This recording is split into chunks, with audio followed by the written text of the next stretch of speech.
अस्सलामुअलैकुम। पेशे खिदमत है खौफनाक कहानी मस्कन। Next episode. जाने उस लड़की में क्या बात थी कि आबिर को वो भुलाए ना भूल रही थी। बस छम से उसके सामने आ खड़ी होती, उसकी बातें दिमाग में गूंजने लगती। देखिए, आइएगा ज़रूर, मुझे आपका इंतज़ार रहेगा। आखिर ये कौन थी जो घटा बनकर उमड़ी थी? वो तो अभी इसी तरह आई थी, उसी तरह छाई थी। चंद लम्हे तो उसे अपना होश भी ना रहा।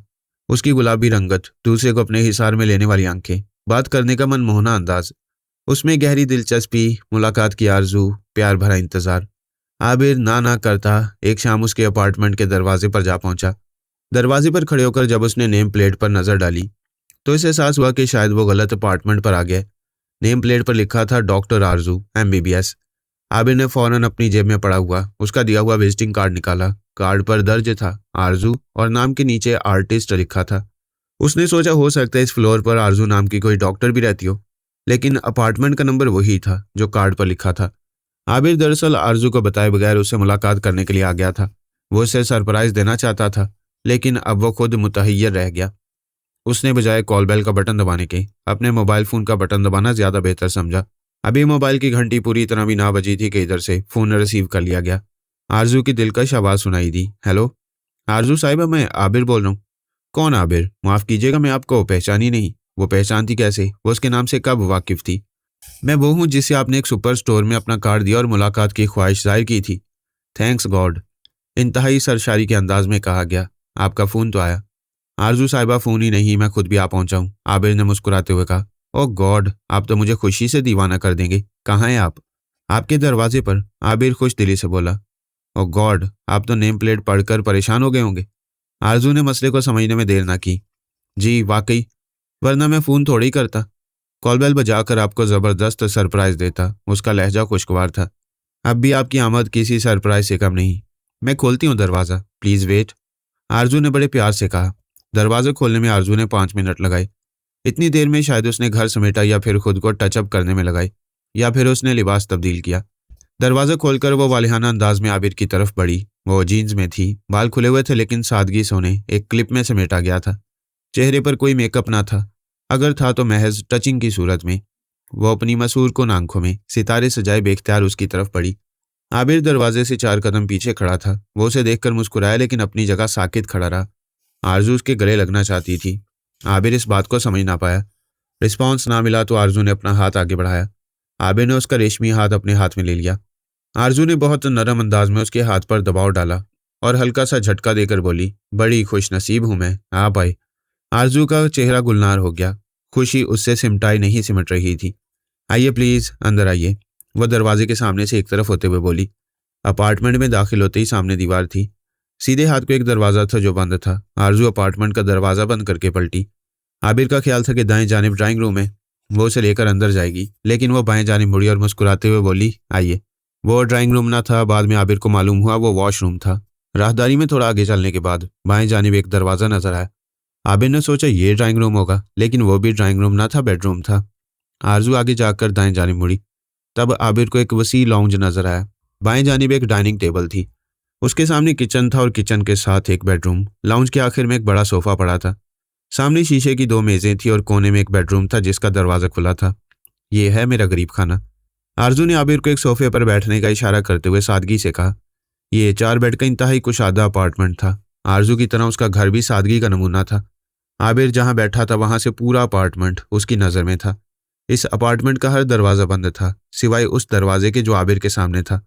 चंद लम्हों बाद आरजू ने उसे भी बंद कर दिया और सामने वाले सोफे पर बैठते हुए बोली, कैसा लगा आपको मेरा घर? बहुत अच्छा, बहुत प्यारा, आबिर ने सराहते हुए कहा। थैंक्स।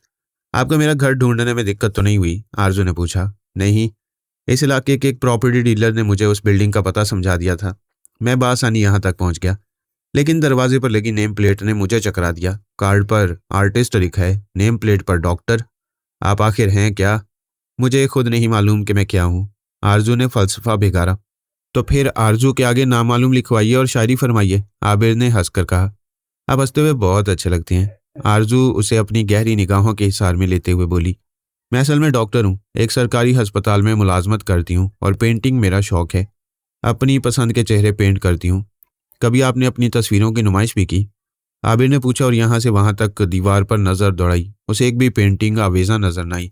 छी, उसने एक खास अंदाज से नाक सिकोड़ कर कहा। मुझे नुमाइश से कोई दिलचस्पी नहीं, फिर भी आपको अपना काम लोगों के सामने लाना चाहिए, आबिर बोला। अरे छोड़ें आबिर साहब, मैं जानती हूँ यहाँ के लोगों को। पेंटिंग्स छोड़कर मुझे देखने लग जाएंगे। मैं तमाशा बनने के लिए तैयार नहीं। आरजू ने अजीब तावील दी। तो क्या हुआ? आबिर मुस्कुरा कर बोला। आप तो शाहकार हैं। शुक्रिया आबिर साहब। आरजू ने उसे तिरछी नजरों से देखा। आप बातें भी जबरदस्त करते हैं। मुझे इतना अहम बनाने का बहुत शुक्रिया, आबिर बोला। अच्छा ये बताएं क्या पियेंगे? आरजू ने उठते हुए कहा। कुछ नहीं, आबिर ने जल्दी से कहा। अरे आप बैठ जाएं। नहीं, कुछ तो बताएं, आरजू ने असरार किया। चाय मैं बहुत अच्छी बनाती हूँ। चलें चाय पीते हैं, ये कहकर वो किचन में दाखिल हो गई। किचन में चाय बनाते देखकर आबिर को एहसास हुआ शायद वो इतने बड़े अपार्टमेंट में अकेली रहती है। अगर इस घर में कोई उसके अलावा होता तो नजर आया होता, या फिर इतने तनहा पसंद लोग थे कि अपने कमरों में बंद थे। आरजू ने चाय बहुत तेजी से बनाई। 5-7 मिनट में वो चाय के साथ फ्रिज से कबाब निकालकर भी तल लाई। ट्रे मेज पर रखकर उसने एक कबाब प्लेट में निकाला और उसकी तरफ बढ़ाते हुए बोली, मैंने सोचा आप तकल्लुफ करेंगे इसलिए खुद ही निकाल कर दे दूं। चख कर देख लीजिए, शायद आपको पसंद आए। ये कबाब आपने बनाए हैं। आबिर ने प्लेट अपने सामने रखी, छुरी से काटकर टुकड़ा कांटे से उठाकर मुंह चलाकर बोला, बहुत उम्दा। थैंक्स। आरजू मुस्कुराई। एक बात बताइए, उसने आरजू को मुतवज्जा किया। जी पूछिए। आरजू ने आबिर की आंखों में देखा जैसे सवाल का अंदाजा लगाना चाहती हो। क्या आप अकेली रहती हैं? आबिर ने अपने ख्याल की तस्दीक चाही। यह आपने कैसे अंदाजा लगाया? आरजू थोड़ा सा हैरान हुई। मुझे अभी तक कोई आता जाता नजर नहीं आया, आबिर ने कहा। यह भी तो हो सकता है कि मेरे घर वाले अपने कमरों में आराम कर रहे हों, आरजू ने सवाल किया। हाँ ऐसा मुमकिन है, आबिर ने एतराफ़ किया। लेकिन ऐसा है नहीं, मैं इस घर में वाकई अकेली रहती हूँ। आपको डर नहीं लगता? आबिर बोला। नहीं, आरजू ने बड़े यकीन से कहा। डर किस बात का? लेकिन मैं इतने बड़े घर में अकेला नहीं सो सकता, आबिर ने साफ गोई से कहा।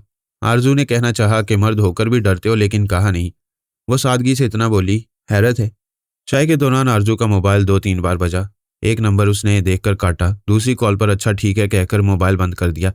तीसरे फोन पर वो हेलो हेलो कहती सोफे से उठ गई, जैसे उधर से आवाज साफ ना आ रही हो। वो सामने वाले कमरे में चली गई और दरवाजा अंदर से बंद कर लिया। 5 मिनट बाद वो वापस आई। मोबाइल फोन शीशे की मेज पर पटका और खुद कलामी के अंदाज में बोली, अस्पताल की नौकरी अजाब है, हर वक्त इमरजेंसी नाफिज रहती है। अस्पताल से इमरजेंसी कॉल है, मुझे जाना होगा। जाएं, फौरन जाएं, आबिर उठता हुआ बोला। बैठें प्लीज, अब ऐसी भी इमरजेंसी नहीं। गाड़ी आएगी तब जाऊंगी, आरजू ने उसे बैठने का इशारा किया। आप पहली बार आए, मैं आपको टाइम ना दे सकी, सॉरी आबिर। आप मुझे अपना सेल नंबर देना पसंद करेंगे? डॉक्टर आरजू, अभी जो मैंने आपको कॉल की थी उसे सेव कर लें, आबिर ने कहा। आरजू ने उसके नंबर को सेव कर लिया और मुस्कुराते हुए बोली, आप आए मुझे खुशी मिली। आइंदा आए तो मुझे फ़ोन पर चेक ज़रूर कर लें, मैं घर पर मुश्किल ही से होती हूँ। ठीक है, आबिर ये कहकर उठने लगा। आप जाने की तैयारी कीजिए, मैं चलता हूँ, फिर मिलेंगे। आरजू से छोड़ने दरवाजे तक आई। उससे आइंदा आने का वादा लिया और खट से दरवाज़ा बंद कर लिया। आबिर सीढ़ियाँ उतरकर बिल्डिंग से बाहर आया तो एक डार्क शीशों वाली गाड़ी जिस पर सरकारी नंबर प्लेट लगी थी दरवाजे से थोड़ा आगे खड़ी थी। आबिर उस गाड़ी पर एक सरसरी सी नज़र डालकर सड़क पर आ गया। अभी वो आगे बढ़ ही था कि सड़क के किनारे उसे बाबा दुनिया नजर आ गया। इससे कबल बाबा उसे मुतवज्जा करता, आबिर खुद उसकी तरफ पड़ गया। इस बाबा से आबिर को कुछ अकीदत सी हो गई थी। डॉक्टर नौशाद के घर से निकलकर जब आबिर बेनशा मंजिल की जानिब गामजन था तो इसी बाबा दुनिया ने उसे मंजिल अता की थी। अगर वह नाजनीन की बीमारी का जिक्र न करता तो वह हरगिज घर का रुख न करता और अब जाने कहाँ भटक रहा होता। नाजनीन को जब मालूम हुआ कि एक फ़कीर ने उसे घर की राह दिखाई थी तो उन्होंने कहा कि बेटा वो आइंदा मिले तो उसे घर ले आना। यही सोचकर वो उसकी तरफ बढ़ा। वह फ़कीर उसे देखकर उठ खड़ा हुआ और उसके आगे हाथ फैलाकर बोला, दे अल्लाह के नाम पर। आबिर ने जेब से 50 रुपए का नोट निकालकर उसके हाथ पर रख दिया और बोला, बाबा आपका नाम क्या है? फ़कीरों का कोई नाम नहीं होता, नाम बस अल्लाह का है, वही अव्वल वही आखिर। बाबा आप मेरे साथ घर चलें, मेरी माँ आपसे मिलना चाहती हैं। आबिर ने इल्तिजा अमेज़ लहजे में कहा। उससे उसका बेटा मिला दिया, और क्या चाहती है वो? बाबा दुनिया ने सवाल किया। आपको देखना चाहती हैं, आबिर ने बताया। हम किसी के घर नहीं जाते, बाबा दुनिया ने दो टोक लहजे में कहा। बाबा चले ना, मैं आपको रिक्शा में बिठा कर ले जाऊंगा और वापसी में आप जहाँ कहेंगे छोड़ दूंगा, आबिर ने असरार किया। नहीं तू जा, देख तुझे दुनिया ढूंढ रही है, बाबा दुनिया ने उसकी आंखों में आंखें डालकर कहा। वो इन आंखों की ताब ना ला सका, उसने अपनी नजरें झुका ली और जब उसने पलकें उठाई तो उसे बाबा दुनिया 10 कदम दूर नजर आया। वो अपनी धुन में मगन तेजी से चला जा रहा था। आबिर को उसके जाने का बड़ा अफसोस हुआ। अव्वल तो उसे उम्मीद न थी कि बाबा से आइंदा कभी मुलाकात होगी, उसे अचानक अपने सामने देखकर आबिर यकदम खुश हो गया था, लेकिन बाबा दुनिया ने उसके घर जाने से साफ इनकार करके उसे अफसुर्दा कर दिया था। अगर बाबा दुनिया उसके साथ चला जाता तो नाज़नीन उसको देखकर कितनी खुश होती। ये वो बाबा था जिसने उस पर एहसान अजीम किया था, लेकिन वो उसको गर्दानने को तैयार न था। आबिर बाबा दुनिया के बारे में सोचता हुआ मार्केट तक पहुंचा। इस हसना में उसे कोई टैक्सी या रिक्शा नजर न आया। अभी वो मेन रोड की तरफ मुड़ ही रहा था कि पीछे से गाड़ी के हॉर्न की आवाज आई। आबिर ने पीछे मुड़कर देखा। इतने में एक काली गाड़ी उसके बराबर से गुजर गई। ये वही गाड़ी थी जो आरजू की बिल्डिंग के पास खड़ी थी। अंधे शीशों की वजह से आबिर ये ना देख सका कि उसकी पिछली सीट पर आरजू बैठी हुई थी। 13वीं का चांद अपनी तेज रोशनी सहरा पर बखेर रहा था। चांद की 13 होने की वजह से चांद मुकम्मल ना था, हल्का सा कटा हुआ था, लेकिन इसकी रोशनी 14वीं के चांद से ज्यादा तेज थी। लकोदिक सहरा पर बरसती चांदनी इसके जर्रे जर्रे को मुनव्वर कर रही थी। जंगल में मंगल का सा समा होता है, लेकिन यहाँ सहरा में इतवार का समा था। एक तरफ 50-60 देगें चढ़ी थीं, जिनमें नित नए खाने पकाए जा रहे थे। थोड़े फासले पर मुंडे के तारों में रखे थे। मुंडों के दरमियान एक चौड़ा रास्ता था, जिस पर मोटा सुरख कालीन बिछा हुआ था, और ये कालीन उस स्टेज तक चला गया था जो एक रेत के टीले पर बनाया गया था। स्टेज पर भी सुरख कालीन बिछा था। 6-7 सीढ़ियां थीं, जिन्हें अबूर करके स्टेज पर पहुंचा जा सकता था। स्टेज पर पुश्तों वाले 2 मुंडे मौजूद थे, जिनकी पुश्त पर मखमली गलाफ चढ़ा हुआ था और उन पर चिरमी मोटी गद्दियां रखी थीं। लोगों की आमद शुरू हो चुकी थी। हर मेहमान अपनी पसंद की नशिस्त पर बैठता जा रहा था। मेहमानों में मर्द और औरतें दोनों थे। औरतों की तादाद ज्यादा थी। शैतान नुमा इंसानों की यह सालाना तकरीब थी। एक बड़े शैतान के हाथों यहाँ एजाजात दिए जाने थे। इस तकरीब में उन इंसानों को जो शैतान के चेले थे और अब शैतानों का रूप धार चुके थे, इनाम मिलने थे। खसूसी इंतजाम के तहत उन्हें घरों से लाया और फिर वापस छोड़ा जाता। ये तकरीब दरअसल एक ख्वाब की कैफियत में मुनक्किद होती थी। जब बंदा सोकर उठता तो अपने सराहने रखे अवार्ड को देखकर उसकी आंखों में एक फिल्म सी चल जाती, और जिसे अवार्ड ना मिलता उसके सराहने तकरीब का प्रसाद मौजूद होता। ये एक कोयले जैसा छोटा टुकड़ा होता। इसे दांतों से काट कर खाया जाता था। खुले आसमान तले होने वाली ये सालाना तकरीब शुरू होने वाली थी। सारे मेहमान आ चुके थे। अब एक मुंडा भी खाली ना था। हर मेहमान को उनकी नशिस्तों पर एक बड़ी प्लेट में खाना मुहैया किया जा चुका था। लोग अपनी अपनी प्लेटें खाली करके मुंडों के साथ रख चुके थे। अब मिट्टी के प्यालों में मशरूब पिया जा रहा था। ये खूननुमा तल्ख मशरूब मेहमान मजे से चुस्कियां लेकर पी रहे थे। इतने में एक दियोनुमा शख्स स्टेज पर नमूदार हुआ। उसके हाथ पांव और जिस्म धुएं की सी कैफियत लिए हुए थे, लेकिन चेहरा ठोस मगर मकरू था। स्टेज पर उसके नमूदार होते एक हलचल सी मच गई। सारे मेहमान अपने हाथों में मिट्टी के प्याले लिए हुए एहतरामन खड़े हो गए। फिर जब वो दियोनुमा शख्स हिलता जुलता एक बड़े मुंडे पर बैठ गया तो उसके बैठते ही और लोग भी अपनी नशिस्तों पर बराजमान हो गए। लोगों के बैठते ही एक शख्स सुरख लिबास पहने स्टेज पर पहलवानों की तरह चलता आया और स्टेज के दरमियान खड़ा हो गया। उस सख्त चेहरे वाले शख्स ने हाजरीन पर नजर डाली और चीख कर बोला, माई पंखी हाजिर हो। अगली की तार में मुंडे पर बैठी माई पंखी अपना नाम सुनकर सुरख लिबास संभालती तेजी से उठकर खड़ी हो गई। सीढ़ियां चढ़कर स्टेज पर पहुंची तो उसे देखकर बड़े मुंडे पर बैठा शैतान अपनी जगह खड़ा हो गया। माई पंखी उसके सामने झुकने लगी तो उसने इशारे से रोका और बोला, आज तो हमें तेरे सामने झुकना चाहिए। तू पहली इंसान है जिसने ये एजाज हासिल किया है। तेरी बड़ी मेहरबानी बग्गा। माई पंखी बोली, बैठ जा। बग्गा ने अपने बराबर रखे खाली मुंडे की तरफ इशारा किया। माई पंखी के लिए एक और एजाज था कि उसे बग्गा के बराबर बैठने की जगह मिल रही थी। माई पंखी के मुंडा संभालने के बाद बग्गा भी अपने मुंडे पर बराजमान हो गया। इतने में एक काली चमकती हुई औरत थाल में एक जगमगाता ताज लेकर आई। उसके पीछे 2 औरतें और थीं। दोनों माई पंखी के पीछे आकर खड़ी हो गईं, जबकि ताज लाने वाली औरत बग्गा के सामने आकर रुक गई। चंद लम्हों बाद सख्त चेहरे वाला शख्स फिर नमूदार हुआ। उसने स्टेज के दरमियान खड़े होकर माई पंखी के कारनामों पर रोशनी डालना शुरू की। बताया गया कि माई पंखी को यह एजाज किस वजह से अता किया गया है। मुख्तलिफ शैतानी कुव्वतें हासिल करने के लिए माई पंखी ने जो जतन किए, आज उसके सिले में उसे रानी का खिताब दिया जा रहा था और ताजपोशी की जा रही थी। सपासनामा पढ़कर वो सख्त चेहरे वाला शख्स पहलवानों की तरह चलता वापस चला गया। तब वो चमकती हुई काली औरत बग्गा की जानिब बढ़ी। उसने झुककर ताज पेश किया। बग्गा ने जगमगाता ताज माई पंखी के सर पर रखा और बोला, पंखी, आज से तू रानी हुई। सर पर ताज सजाते ही हाजरीन ने खड़े होकर तालियां बजाईं। पीछे खड़ी औरतों ने फौरन ताज संभाल लिया और माई पंखी के सर पर अच्छी तरह जमा दिया। तब रानी पंखी खड़ी हुई। उसे देखते देखकर बग्गा भी खड़ा हो गया। दोनों साथ चलते हुए स्टेज के दरमियान में आकर खड़े हो गए। बग्गा ने हाथ उठाकर हवा में लहराया तो हाजरीन ने तालियां बजाना बंद कर दी और अपनी अपनी नशिस्तों पर बैठ गए। फिर बग्गा रानी पंखी को लेकर सीढ़ियों से उतरा और बाएं जानिब आगे बढ़ा। थोड़े फासले पर एक रथ खड़ा हुआ नजर आया। उस रथ में 8 सफेद घोड़े जुते हुए थे। बग्गा ने रानी पंखी को सहारा देकर रथ में बिठाया और उसे मुखातिब होकर बोला, पंखी, अब तू रानी हो गई। अब तू मुझे अपना राजा कब बनाएगी? देख बग्गा, मुझे अभी और आगे जाना है। तेरी रानी बनकर अपनी राह खोटी नहीं करना चाहती। रानी पंखी ने फैसला अंदाज में कहा और यह जवाब बग्गा का दिल चीर गया। पंखी, फिर देख ले। बग्गा के लहजे में धमकी थी। अब क्या देखना? रानी पंखी ने बेतनाई से जवाब दिया। अब उसे पंख लग चुके थे। एक शाम आरजू का फोन आया। आबिर अपने मोबाइल की स्क्रीन पर उसका नाम देखकर खुश हो गया। उसने बटन दबाकर मुस्कुराते हुए कहा, हेलो आबिर, कैसे हैं आप? आरजू की खनकती आवाज़ सुनाई दी। मैं बिल्कुल भला चंगा हूँ, आबिर ने बेतकल्लुफ़ी से कहा। सॉरी सर, उस दिन अस्पताल की इमरजेंसी ने बदमज़गी पैदा कर दी। मैं आपका सही मायने में इस्तकबाल ना कर पाई। अब क्या मुझे हार फूल पहनाने थे? आबिर हंसा। आपने चाय पिला दी, ये भी बहुत है। फिर किसी दिन आ जाऊंगा। ये फ़ोन मैंने आपको बुलाने के लिए ही किया है। आरजू पुरशौक लहजे में बोली। मेरा कल अस्पताल से ऑफ है, आप कल शाम को आ जाएं। मैं आपको जल्दी जाने ना दूंगी। रात का खाना खिलाकर भेजूंगी। फिर कल आ रहे हैं ना आप? जी मैं ज़रूर आऊँगा, लेकिन खाने का तकल्लुफ़ मत कीजिएगा, ओके? आबिर ने इकरार चाहा। मैं खाना बहुत अच्छा बनाती हूँ। आज मैं आपके लिए एक स्पेशल केक बनाऊंगी। ठीक है, फिर कल मुलाकात होगी, आरजू ने इसरार किया। शाम को आपका इंतज़ार करूंगी। और फिर जवाब सुने बगैर आरजू ने फ़ोन बंद कर दिया। आबिर ने मुस्कुराकर अपने मोबाइल पर नज़र डाली और उसे जेब में रख लिया। दूसरे दिन जब आबिर आरजू के घर पहुंचा तो उसे काले ट्राउज़र और जर्दी माल कमीज में पाया। आज उसने हल्का सा मेकअप कर रखा था। वो उसे पुरशौक निगाहों से देखती लाउंज में ले आई और उसी सोफे पर बिठाया जहां वो पहले दिन बैठा था। आज मैंने अस्पताल फ़ोन करके कह दिया कि कैसी भी इमरजेंसी हो मैं नहीं आऊँगी, किसी और डॉक्टर को कॉल कर लीजिएगा। आप जानते हैं मेरे सीनियर डॉक्टर अकमल ने मुझसे क्या पूछा? आरज़ू उसके साथ ही सोफे पर बैठते हुए बोली। नहीं, मैं नहीं जानता, आबिर बोला। वो पूछने लगे, भाई डॉक्टर आरज़ू, आज क्या कोई ख़ास बात है? मैंने उन्हें फ़ौरन बता दिया कि जी ख़ास बात है। आज मेरे यहाँ बहुत ही ख़ास बंदा आ रहा है, वीआईपी। आरज़ू ने हंसकर बताया।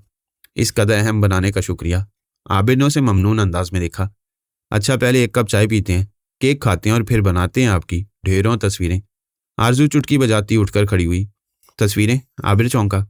भाई अब वो ज़माना तो है नहीं कि मॉडल को अपने सामने बिठाकर पेंटिंग बनाई जाए। अब घंटों बैठने की किसी के पास फुर्सत है और ना आर्टिस्ट के पास वक्त। मैं डिजिटल कैमरे से आपकी तस्वीरें उतार लूंगी, उनमें से एक सेलेक्ट करके जब भी वक्त मिलेगा काम करती रहूंगी, आरजू ने वजाहत की।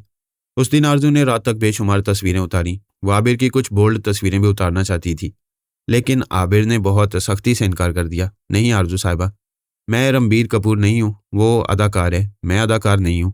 मैं किसी सूरत बेलिबास होने के लिए राजी नहीं। इट्स ओके, रिलैक्स, जज्बाती होने की ज़रूरत नहीं, आरजू ने मुस्कुराकर कहा और कैमरा बंद करके रख दिया। रात को वो दोनों बड़ी खामोशी से खाना खा रहे थे। आबिर को ये खामोशी बड़ी खल रही थी। आरजू यकदम बोलते बोलते चुप हो गई थी। आबिर बोलना चाहता था लेकिन उसकी समझ में नहीं आ रहा था कि वो क्या बोले। वो उसकी ज़ाती ज़िंदगी के बारे में जानना चाहता था। वो खूबसूरत थी, डॉक्टर थी, फिर भी तन्हा थी। उसने दुनिया भर की बातें की थी लेकिन अपनी ज़ाती ज़िंदगी के बारे में एक हरफ भी नहीं बोली। अगर उसने कोई ज़ाती सवाल किया भी था तो वो बड़ी खूबसूरती से तरह दे गई थी। फिर यकदम उसने खामोशी तोड़ी और बोली, आबिर, मैं आपको कब से ढूंढ रही थी। आरजू का ये जुमला सुनकर आबिर का ध्यान फौरन बाबा दुनिया की तरफ गया। आवाज़ आई, तुझे दुनिया ढूंढ रही है? आबिर मुस्कुराया और बोला, क्या आप दुनिया है? क्या मतलब? आरजू उलझ कर बोला, इसका मतलब तो मुझे नहीं मालूम। आबिर मासूमियत से बोला। वो बाबा दुनिया का उसके सामने तज़किरा नहीं करना चाहता था। मैं आप जैसा चेहरा जाने कब से ढूंढ रही थी, आरजू ने अपनी बात की वजाहत की। बड़ा नादिर चेहरा है आपका, बहुत खूबसूरत पेंटिंग बनेगी। अच्छा छोड़ें इस बात को, मैं आपको अपने बारे में एक पुरस्रार बात बताती हूँ। ये हुई ना बात, फौरन बताइए। आबिर संभल कर बैठ गया। आरजू ने जब अपनी ज़ात के हवाले से पुरस्रार राज खोला तो आबिर हैरत ज़दा रह गया। ऐसा कैसे हो सकता है? वो गैर यकीनी अंदाज में बोला, यह सच है आबिर, मेरी पीठ पर सांप का निशान है और ये पैदाइशी है। आरजू ने हंसते हुए कहा, मैंने ये बात किसी को नहीं बताई। आप पहले मर्द हैं जिसके सामने मैंने यह राज खोला है। कहीं आप मुझसे डरने तो नहीं लगेंगे? हाँ, डरना तो चाहिए, आबिर ने मुस्कुराते हुए ज़राहे मजाक कहा। छी, उसने मखसूस अंदाज में नाक सिकोड़ी। मैं कोई नागिन हूँ? फिर पुश्त पर सांप का निशान क्यों? आबिर बोला। इस मसले पर आपने किसी बुजुर्ग वगैरह से बात नहीं की? मेरे वालिदैन ने की हो तो मैं नहीं जानती, लेकिन मैंने नहीं की, आरजू ने संजीदगी से कहा। क्या आप किसी बुजुर्ग को जानते हैं? नहीं, मैं किसी बुजुर्ग को नहीं जानता, आबिर बोला। वैसे ये निशान है कितना बड़ा? कोई 1 फुट बड़ा होगा, साफ और वाज़ेह है। आरजू ने उसे अपनी जादू भरी आंखों के हिसार में लिया। उसकी आंखों में एक खास किस्म की चमक थी। अच्छा, फिर मेरी पेंटिंग पर कब काम शुरू कर रही हैं? आबिर ने यकदम मौजू बदला। बस फुर्सत मिलते ही काम शुरू हो जाएगा। आपको जल्दी तो नहीं? वो बोली। नहीं, आप काम अपने हिसाब अपने अंदाज से कीजिए, आबिर उठते हुए बोला। अब मैं चलूं? खासा वक्त हो गया है। अच्छा, उसके लहजे में एक बेनाम से उदासी थी। फिर कब आइएगा? वो उसके साथ दरवाजे की तरफ बढ़ी। जब आप कॉल करेंगी, आबिर ने खुशदिली से कहा। अच्छा। उसने अच्छा को खासा खींच कर कहा। आप कोई कॉल बॉय हैं क्या? खूब मायने पहनाए मेरी बात के। आप बोल्ड होने के साथ शरीर भी हैं।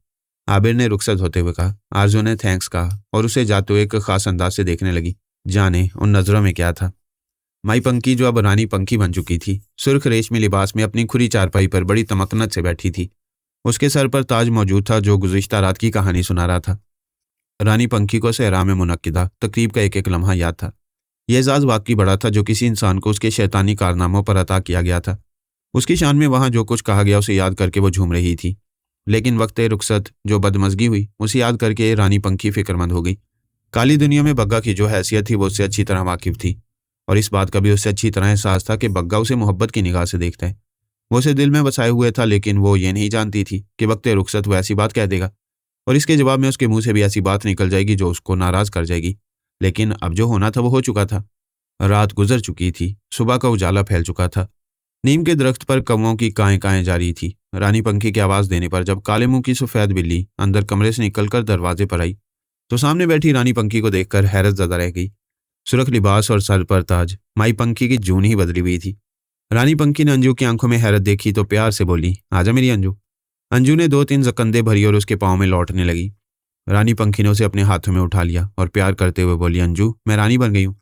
मैं रात को यहाँ नहीं थी, मैंने तुझसे कहा था ना कि मैं रात को जाने कहाँ होती हूँ। सालाना जलसे में मुझे ताज पहनाया गया। अंजू तू वहाँ होती तो सुनती कि मेरी शान में वहाँ क्या क्या कहा गया। मैं तुझे सब सुनाऊंगी, एक एक बात बताऊंगी। चल पहले मेरे नाश्ते का इंतजाम कर, मैं भी जरा यह ताज संभाल कर अंदर रख दूं और कपड़े बदल लूं। रानी पंखी ने अंजू को चारपाई पर छोड़ा और खुद बड़ी तमकनत से चलती अंदर कमरे में चली गई। अंजू उसके बाहर आने का इंतजार करने लगी। थोड़ी देर के बाद जब रानी पंखी बाहर आई तो वो घरेलू लिबास में थी, अपने रवायती लिबास काले लहंगे और काली कुर्ती में। वो तेज तेज चलती बावर्ची खाने में पहुंची। चूल्हे में आग जलाकर उसने हंडिया में माल मसाला डाला और उसे उबलने के लिए रख दिया। 10 मिनट के बाद जब हंडिया में उबाल आ गया तो रानी पंखी ने अंजू को इशारा किया। इशारा मिलते ही वो एक्शन में आ गई। फड़फड़ाते कौवे को रानी पंखी ने हड्डियां पे डाला और यखनी तैयार होने का इंतजार करने लगी। सियाल तैयार होने पर उसने उबलते सियाल में हाथ डालकर कौवे को निकाला और उसे लिए बावर्ची खाने से बाहर आ गई। अंजू कमरे में जा चुकी थी। वो बीच सेन में खड़ी हुई। उसने एक नज़र ऊपर देखा और कुछ पढ़कर कौवा आसमान की तरफ उछाल दिया, ले बग्गा। लेकिन जवाब में वो हुआ जो कभी ना हुआ था। उस दिन जब आबिर आरजू के घर पहुंचा तो उसका अंदाज ही बदला हुआ था। उसने आबिर को फ़ोन करके बुलाया था, कहा था, मैं अस्पताल से निकल रही हूँ, क्या आप अभी मेरे घर आ सकते हैं? हाँ आ सकता हूँ। आबिर ने अपनी कलाई की घड़ी पर नज़र डालते हुए कहा, इस वक्त तो 6:30 बजे हैं। मैं 7:30 8 के दरमियान पहुंच जाऊंगा, ठीक है? सो स्वीट। आरजू यकदम खुश हो गई। बेशक आप 8 बजे के बाद आ जाएं, आराम से, लेकिन इतना याद रखिएगा कि खाना मेरे साथ खाएंगे। ओके, मैं इंतज़ार करूंगी। और फिर आबिर का जवाब सुने बगैर फ़ोन बंद कर दिया। यह उसकी अजब आदत थी। आबिर 8 बजे के बाद ही यहाँ पहुंचा था। आरजू ने दरवाज़ा खोला तो उसके दाएं हाथ में नाजुक सा गिलास था जो आधा भरा हुआ था। आबिर ने गौर से इस अध भरे गिलास की तरफ देखा, लेकिन वह अंदाजा न कर पाया कि इसमें पानी है, कोल्ड ड्रिंक है या कुछ और। आरजू ने आबिर के अंदर आने के बाद दरवाज़ा लॉक किया और मुस्कुराकर बोली, कैसे हैं? मुझे क्या पता, आबिर उसके साथ चलता हुआ बोला। क्या मतलब? आरजू ने रुक कर पूछा। मतलब ये कि मैं कैसा हूँ इसके बारे में आप ही कुछ बता सकती हैं, मुझे क्या मालूम कि मैं कैसा हूँ? आबिर हंसा। You are so sweet. Aarzoo ने उसे तिरछी नज़रों से देखा। और जब वो दोनों लॉन्ज में आ गए तो आरजू से सोफे पर बैठने का इशारा करने के बजाय खुले दरवाजे की तरफ बढ़ी, आइए अंदर आ जाएं। आज पहली बार उसने आरजू का बेडरूम देखा। कमरे में घुसते ही 2 कुर्सियां पड़ी थीं। कुर्सियों के साथ कॉर्नर टेबल जिस पर लैंडलाइन टेलीफोन रखा था और साथ एक डायरी थी। आबिर को टेलीफोन देखकर हैरत हुई। आरजू ने इस लैंडलाइन का कभी जिक्र नहीं किया था और ना ही उसे नंबर देने की कोशिश की थी। आगे बेड था जिस पर गहरे नीले रंग की चादर बिछी थी। बेड के उस तरफ ड्रेसिंग टेबल थी जो हर तरह के सामान से खाली थी। ड्रेसिंग के बराबर वॉशरूम का दरवाजा और बेड के सामने टेलीविजन था, माँ डीवीडी प्लेयर। आरजू ने आबिर को कुर्सी पर बैठने का इशारा किया और खुद बेड पर बैठ गई। आज उसने ढीला ढाला गुलाबी गाउन नुमा लिबास पहन रखा था। आरजू ने गिलास से एक हल्का सा घूंट भरा, आबिर को मुस्कुराती नजरों से देखा और बोली, आज मैं बहुत उदास थी। मेरा जी चाह रहा था मेरे पास कोई हो, अपना जैसा। बस फिर मैंने आपके नाम पर उंगली रख दी, आप आ गए, आपका बड़ा कर्म। ये कहते ही वो ग्लूगीर सी हो गई। मान देने का शुक्रिया। आबिर ने उसकी आंखों में देखा जहां उदासी बाल खोल रही थी। आरजू साहिबा क्या हुआ आपको? कुछ नहीं, उसने मुस्कुराने की कोशिश की। बस यूं ही कभी डिप्रेशन में आ जाती हूँ। मेरी समझ में अभी तक ये बात नहीं आई कि आप डॉक्टर हैं, खूबसूरत हैं, फिर भी अकेली हैं, आखिर ऐसा क्यों? आबिर ने सवाल उठाया। किसने कहा मैं अकेली हूँ? आप हैं ना मेरे पास? आरजू ने टालना चाहा। ये एक वक्ती साथ है, आबिर ने संजीदगी से कहा। आपने शादी क्यों नहीं की अभी तक? ये बताना पसंद करेंगी? किसने कहा आपसे मैंने शादी नहीं की? बाबा मैं शादीशुदा हूँ, एक बच्ची की माँ हूँ। आरजू ने दोनों हाथ में थामे गिलास से फिर एक घोंट भरा। आबिर उसके इस इंकशाफ पर हैरान रह गया। वो कहीं से शादीशुदा नजर न आती थी। कुजा, एक बच्ची की अम्मा? कहाँ है वो बच्ची? आबिर ने पूछा। आबिर साहब माफ कीजिएगा, ये मर्द बड़े कमीने होते हैं। आरजू यकदम इंतहाई तल्ख हो गई। वो जाते हुए बच्ची को साथ ले गया। सुने है वो मुल्क ही छोड़ गया। मेरी बच्ची 1 साल की थी जब मुझे तलाक हुई और मेरी बच्ची मुझसे छीनी। एक तवील अरसा हो गया मुझे अपनी बच्ची को देखे हुए। अब तो वो जवान हो रही होगी। जवान? आबिर को ये बात हजम न हुई। जी आबिर साहब, इस वक्त वो 12-13 साल की तो होगी। मेरी शादी 15 साल की उम्र में हो गई थी।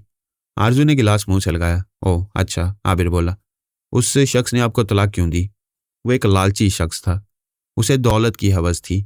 मेरे वालिदैन जब उसकी हवस पूरी नहीं कर सके तो उसने मुझे ठोकर मार दी। तब मैंने खुद को संभाला, तालीम हासिल की, डॉक्टर बनी। आज मेरे पास दौलत है। मैं 60,000 रुपये इस घर का किराया अदा करती हूँ। इतने बड़े घर में मुझे तनहा रहना पसंद है। मैं खुश हूँ। मैं अब कभी शादी नहीं करूंगी। मुझे शादी से नफरत है। आरजू ने आबिर की आंखों में देखा, फिर उसने अपना मूड बदला, चेहरे पर मुस्कुराहट बखेरी, फिर अपने मखसूस अंदाज में नाक सिकोड़ी। छी, आपने ये क्या मौजू छेड़ दिया? सॉरी आरजू साहिबा। आबिर की नजरें उस गिलास पर थीं जो आरजू ने दोनों हाथों में थाम रखा था। सॉरी आबिर साहब, मैं आपको कोल्ड ड्रिंक देना भूल गई। उसने अपने गिलास को खास अंदाज से देखते हुए कहा। मैं अभी लाती हूँ, बैठ जाइए। आबिर बोला। ये बताइए इस गिलास में क्या है? ड्रिंक है लेकिन कोल्ड नहीं। आरजू ने उसे गहरी नजरों से देखा, फिर हंसती और हंसती चली गई। आप डॉक्टर होकर जहर पी रही हैं? आबिर ने संजीदगी से कहा। जब तन्हाई काटे न कटे तो आदमी क्या करे? आरजू फिर से आजर्दा हो गई। लेकिन आप तो कहती हैं कि आपको तन्हा रहना पसंद है। आबिर ने जिरहा की। हाँ पसंद है। आरजू की आंखों में गुलाबी डोरे तैरने लगे। उसकी आंखें पहले ही क्या कम क्यामत खेज थीं कि इन गुलाबी डोरों ने उन्हें मजीद क्यामत खेज बना दिया। उन बंद होती आंखों को उसने हल्का सा खोलकर कहा। अब मैं किसी मर्द के साथ नहीं रह सकती, लेकिन तन्हाई तो काटनी है। पता नहीं आप मेरी बात समझेंगे कि नहीं। आपके घर के लोग कहाँ हैं? उनके साथ नहीं ना? आबिर ने कहा। सब मर खप गए, कोई नहीं है मेरा। आरजू हजियानी सी हो गई। प्लीज छोड़ें इस मौजू को, कोई और बात करें। मैं आपके सामने हाथ जोड़ती हूँ। गिलास आदमी होने की वजह से वो पूरे हाथ तो ना जोड़ सकी, अलबत्ता उसने अपनी उंगलियां जोड़ दी। आबिर ने खिलाफे मामूल कोई जवाब ना दिया। वो उसे देखता रहा। वो उठते हुए बोली, मैं आपके लिए कोल्ड ड्रिंक लाती हूँ। चंद मिनट के बाद वो आई तो उसके हाथ में एक गिलास था। आबिर को गिलास में हाथ लेते हुए ठंडक का एहसास हुआ। कोल्ड ड्रिंक सफेद था। एक लम्हे को आबिर के दिल में शुबा गुजरा कि कहीं ये कमबख्त उसके लिए कोल्ड ड्रिंक की बजाय ड्रिंक तो नहीं ले आई। आबिर ने उस गिलास को अपनी नजरों के सामने करते हुए सोचा, शुबा न करें 100% कोल्ड ड्रिंक है। आरजू उसकी चोरी पकड़ते हुए मुस्कुराकर बोली, मैं किसी को फरेब नहीं देती। चलिए मैं यकीन कर लेता हूँ। आबिर ने कहते हुए हल्का सा घोंट लिया। वो वाकई कोल्ड ड्रिंक थी। उसने मुतमईन होकर लगातार 2 घोंट लिए। आरजू ने टीवी ऑन किया, डीवीडी मुंतखिब करके प्लेयर में लगाई। वो उसकी तरफ पीठ मोड़े कालीन पर बैठी डीवीडी लगाने में मसरूफ थी। उसकी पीठ देखकर आबिर को उस सांप का ख्याल आया जो बकौल आरजू उसकी पीठ पर मौजूद था। अचानक उसके अंदर एक शदीद ख्वाहिश जागी, लेकिन मसला यह था कि वो सांप को क्यों कर देखे। आरजू से किसी तरह की फरमाइश करना इंतहाई मायूब बात थी। एक इंग्लिश रोमानवी फिल्म लगाकर आरजू के बराबर वाली कुर्सी पर आ बैठी और बोली, ये बड़ी ज़बरदस्त फिल्म है। मैं इसे 10-12 मरतबा देख चुकी हूँ। अच्छा, आबिर ने टीवी स्क्रीन पर नजरें जमाते हुए कहा।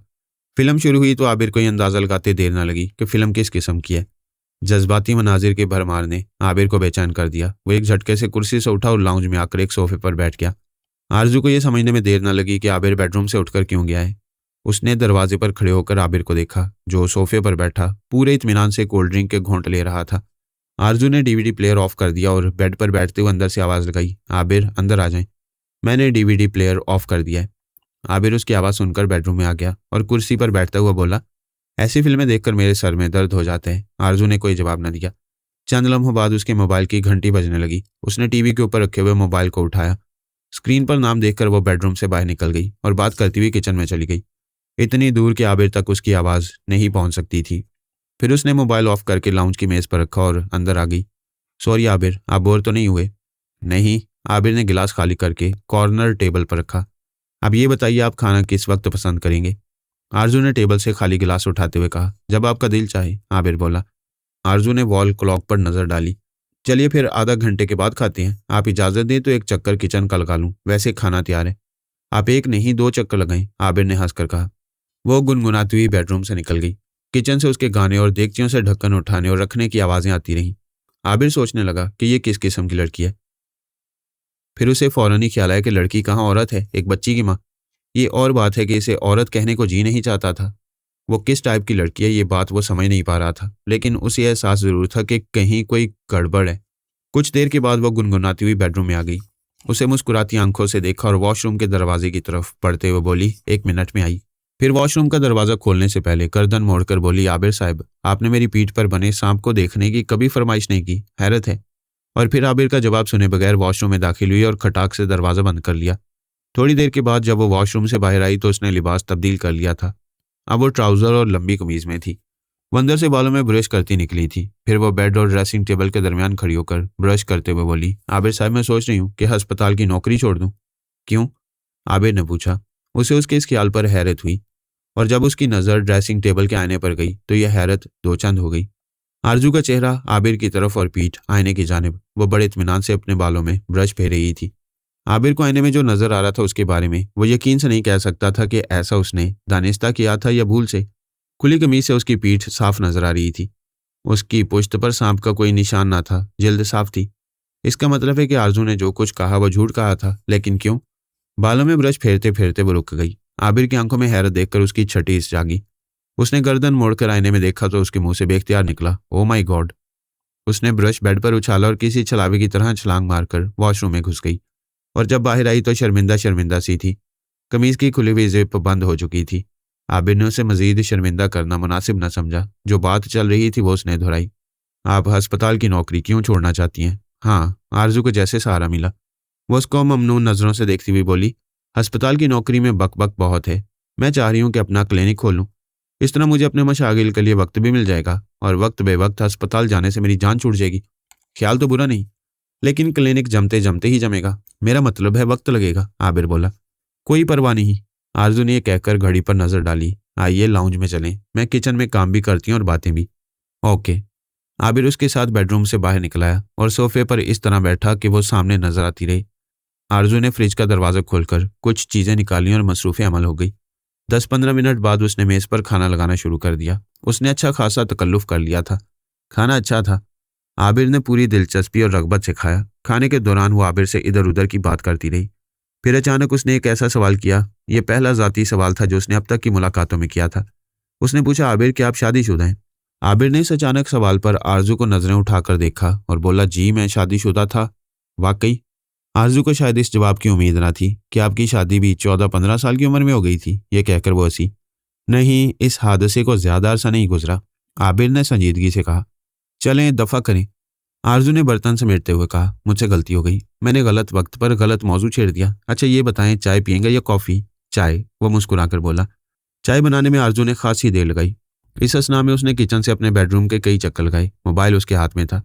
वो बार बार मोबाइल फोन की स्क्रीन को देख रही थी। अचानक स्क्रीन रोशन हुई लेकिन घंटी नहीं बजी। फोन साइलेंट पर था। आरजू ने मोबाइल ऑन करके कान से लगाया, हेलो कहा। जवाब में उधर से कुछ सुना और बोली, ठीक है। फिर वो तेज तेज कदमों से किचन में गई और एक कप चाय लेकर आई। आबिर ने कप देखकर पूछा, और आप? मैं चाय नहीं पीऊंगी, आरजू ने कुछ इस अंदाज से कहा कि आबिर ने फिर कोई सवाल करना मुनासिब न समझा। चाय पीते हुए आबिर की नज़र लाउंज की वॉल क्लॉक पर गई तो वो चौंका। 12 से ऊपर का अमल था। उसे घर पहुंचते पहुंचते 1 घंटा लग सकता था। खासी देर हो गई थी। वो जल्दी जल्दी चाय के घोंट भरने लगा।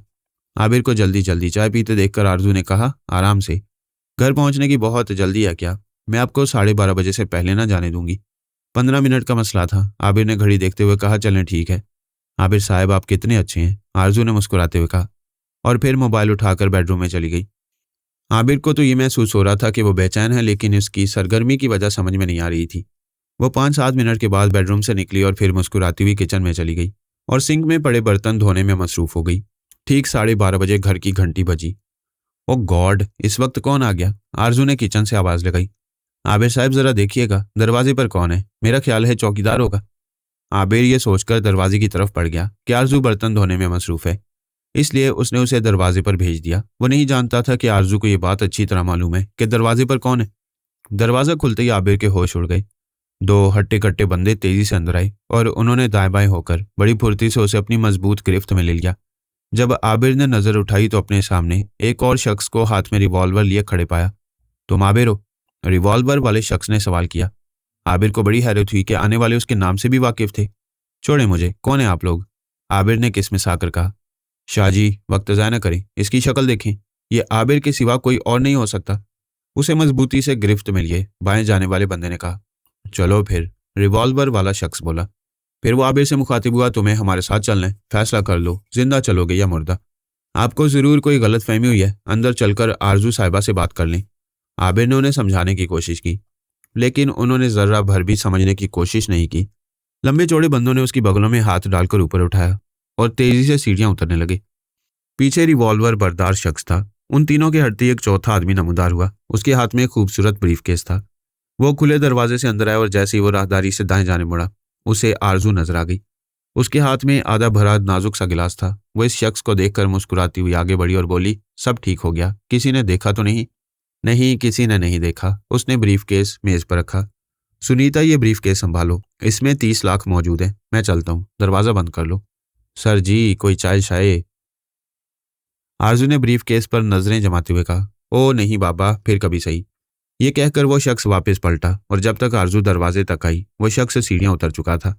चंद लम्हे वो खुले दरवाजे से खाली सीढ़ियां तकती रही। फिर उसने दरवाजा बंद किया और लाउंज में आकर उस सोफे पर बैठ गई जहां कुछ देर पहले आबिर बैठा था।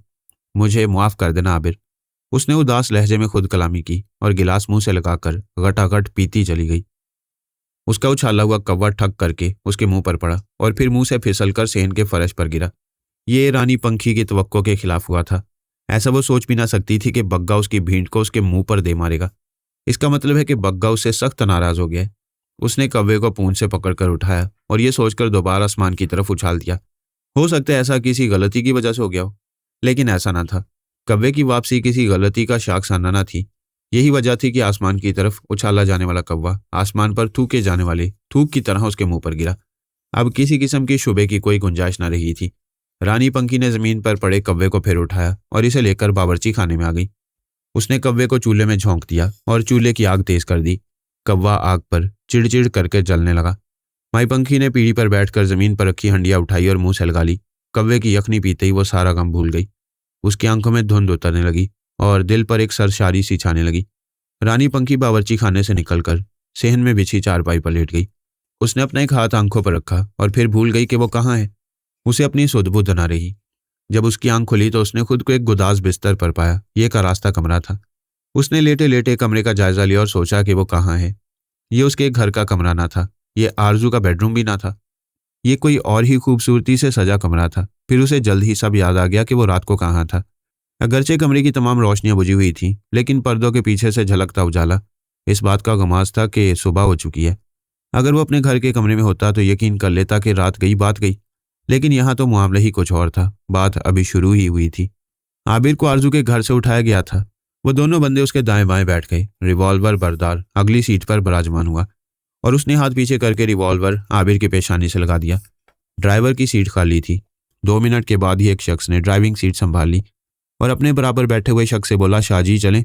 हाँ, शाहजी ने जवाब दिया और फिर पीछे मुड़कर बाएं जाने बैठे शख्स को हुक्म दिया, इससे सिगरेट पिलाओ। इससे पहले कि आबिर कहता मैं सिगरेट नहीं पीता, दाएं जाने बैठे शख्स ने उसके मुंह पर रुमाल रख दिया। चंद लम्हों के बाद आबिर को अपना होश न रहा। आंख खुली तो उसने खुद को एक रास्ता बेडरूम में पाया। उसका जहन बोझल था। लगता था जैसे किसी गहरी नींद से जागा हो। वो बेड पर उठकर बैठा तो उसके पाँव ने दबीज कालीन को छुआ। उसने झुककर देखा तो उसे पास ही चप्पल नजर आई। अभी वो चप्पल पहनकर वॉशरूम जाने के लिए उठ ही रहा था कि दरवाजे पर हल्की सी दस्तक हुई और एक तेज खुशबू का झोंका आया। वह चांद चेहरा और सितारा आंखों वाली दिलकश औरत थी। स्याह लिबास और मल्टी कलर दुपट्टे में उसका हुस्न मजीद निखर आया था। आप जाग गए? उसने आबिर को बेड पर बैठा देखा तो उसके करीब चली आई। मैं कहाँ हूँ? आबिर ने खुशबू भरी औरत को एक नज़र देखा। आप एक खूबसूरत बेडरूम में हैं, ये कहकर वह हंसी और फिर उसने खिड़की से पर्दे हटाए। यकदम रोशनी अंदर आई। इस रोशनी से जहां कमरा मुनव्वर हुआ, उस दिलकश औरत के रंग भी रोशन हो गए। वो एक खास अंदाज में चलती हुई उसकी जानिब आई। साथ वो बोल भी रही थी, आप शावर वगैरह ले लें, उतनी देर में मैं नाश्ता भिजवाती हूँ। नाश्ते में कोई ख़ास चीज़ पसंद हो तो बिला तकल्लुफ़ फरमाएं। कुछ लोग पराठा पसंद करते हैं। यहाँ हर वो चीज़ मिल जाएगी जिसकी आप फरमाइश करेंगे। वो उसके करीब बेड पर बैठ गई और होंठ दबाकर धीरे से मुस्कुराई। क्या आप मेरा नाम जानना चाहेंगे? जी ज़रूर, आबिर ने खुश दिली से कहा। मेरा नाम सोहनी है, सोहनी इफ्तिखार। लेकिन मैं महिवाल की सोने की तरह नकचिड़ी नहीं हूँ। मुझे आप खुश मजाज पाएंगे। मैं अब चलती हूँ। मेरे बाहर निकलते ही दरवाज़ा लॉक हो जाएगा और दरवाजे पर खड़ी गार्ड अलर्ट हो जाएगी। मेरा ख्याल है कि आपने मेरी बात समझ ली होगी। मेरा नंबर 666 है। मुझे आप हर मुश्किल में याद कर सकते हैं। दरवाजे के करीब पहुंचकर उसने पलटकर आबिर को देखा और बाहर निकल गई। उसके बाहर निकलते ही दरवाज़ा खटाक से बंद हो गया। सोहनी की खुशबू अब भी कमरे में मौजूद थी। वो जो भी परफ्यूम इस्तेमाल करती थी उसकी खुशबू बहरहाल खुशगवार थी। सोनी के नंबर बताने पर उसे अपना मोबाइल फ़ोन याद आया। उसने अपनी जेबों में मोबाइल फ़ोन तलाश किया लेकिन वो कहीं नहीं मिला। अलबत्ता साइड टेबल पर एक सुर्ख रंग का खूबसूरत टेलीफोन सेट ज़रूर मौजूद था। शायद इसी के ज़रिए सोनी से रब्ता किया जा सकता था। वह वॉशरूम से नहाकर निकला तो टेलीफोन की घंटी बज रही थी। ये खतरे की घंटी थी। अंजू कई बार बाहर का चक्कर लगा चुकी थी लेकिन हर बार रानी पंखी को सोता पाया ऐसा कभी ना हुआ था। वो कव्वे की यखनी पीकर दोपहर ढलने के बाद बेदार हो जाती थी। लेकिन इस वक्त तो रात हो रही थी। सेन में अंधेरा फैला हुआ था और रानी पंखी आंखों पर हाथ रखे बेसुध पड़ी थी। उसने करवट तक नहीं ली थी। अंजू फिक्रमंद हो गई थी कहीं बुढ़िया चल तो नहीं बसी। तब उसने चारपाई पर छलांग लगाई और आंखों पर रखे हाथ से अपना जिस्म रगड़ने लगी। तब वो रानी पंखी के पैरों की तरफ पलटी और जोर जोर से उसके पाँव से अपना जिस्म रगड़ने लगी। फिर भी कोई असर न हुआ तो उसने रानी पंखी के पाँव के तलवों से अपना मुंह लगाया। गीली जुबान लगते ही रानी पंखी की आंख खुल गई। वो फौरन उठकर बैठ गई। उसने सेन में अंधेरा और अंजू को बेकरार देखा तो सारी सूरत हाल उसकी समझ में आ गई। वो अंजू को कमरे में ले गई। कुछ देर के बाद जब वो दोनों बाहर आई तो अंजू उसके साथ इंसानी रूप में थी। रानी पंखी ने चारपाई पर बैठते हुए कहा, ओ अंजू, तूने मुझे उठाया क्यों नहीं? अम्मा, पता नहीं तू क्या बेचकर सोई थी। मैंने कोशिश तो कई बार की पर तू टस से मस नहीं हुई। अंजू ने उसके साथ बैठते हुए कहा। फिर अचानक जैसे उसे कुछ याद आया वो पुरशौक लहजे में बोली, अम्मा, क्या तू मुझे मेरा चौथा घर दिखाएगी? हाँ, दिखाऊंगी। मैं चाहती हूँ तू जल्दी जल्दी अपने सारे घर देख ले। रानी पंखी के अंदाज में उलझन थी। ठीक है अम्मा। अनारा उठते हुए बोली, मैं कोयला ले आऊं? हाँ, ले आ। रानी पंखी भी उठ गई। फिर उसने अनारा से कोयला लेकर 7 घर बनाए और खुद 7वें घर में बैठकर उसने आवाज लगाई, चल अंजू आ जा, चौथे घर में बैठ जा। अनारा उसकी आवाज सुनते ही चौथे घर में बैठ गई और बोली, अम्मा, बैठ गई। रानी पंखी ने गले से चांदी का भारी तावीज उतारकर मुट्ठी में लिया और कहना चाहा, हाँ अंजू, देख सामने क्या है। लेकिन रानी पंखी के गले से आवाज ना निकली। उसने घबराकर मुट्ठी खोली और तावीज जमीन पर फेंक दिया। अनारा, जो उसके हुक्म की मुंतजिर थी, परेशान होकर बोली, अम्मा, क्या हुआ? वह अनारा को क्या बताती कि क्या हुआ है। ऐसा तो कभी ना हुआ था। आज ये दूसरा वाकया था जो गैर मुतवक्का तौर पर वकूअ पजीर हुआ था। सुबह बग्गा ने कौवा कबूल ना किया और इस वक्त चांदी का तावीज़ यकलख्त इतना ठंडा हो गया था कि अगर रानी पंखी से ज़मीन पर ना फेंक देती तो यकीनन उसका हाथ जल जाता। अम्मा, क्या हुआ, बोलना। अनारा जवाब ना पाकर परेशान हो गई। अरे बताती हूँ, ज़रा मुझे बात समझ तो लेने दे। रानी पंखी ने ज़मीन पर पड़े तावीज़ को उसकी डोरी से पकड़कर उठाया, उसे अपनी आंखों के सामने किया, उस पर कुछ पढ़कर फूंका और फिर तेजी से इसे घुमाया और फिर इसे जमीन पर डालकर छुआ। वह अब इतना ठंडा नहीं रहा था कि हाथ जलता, लेकिन इसे मुट्ठी में बंद करना अब भी मुमकिन न था।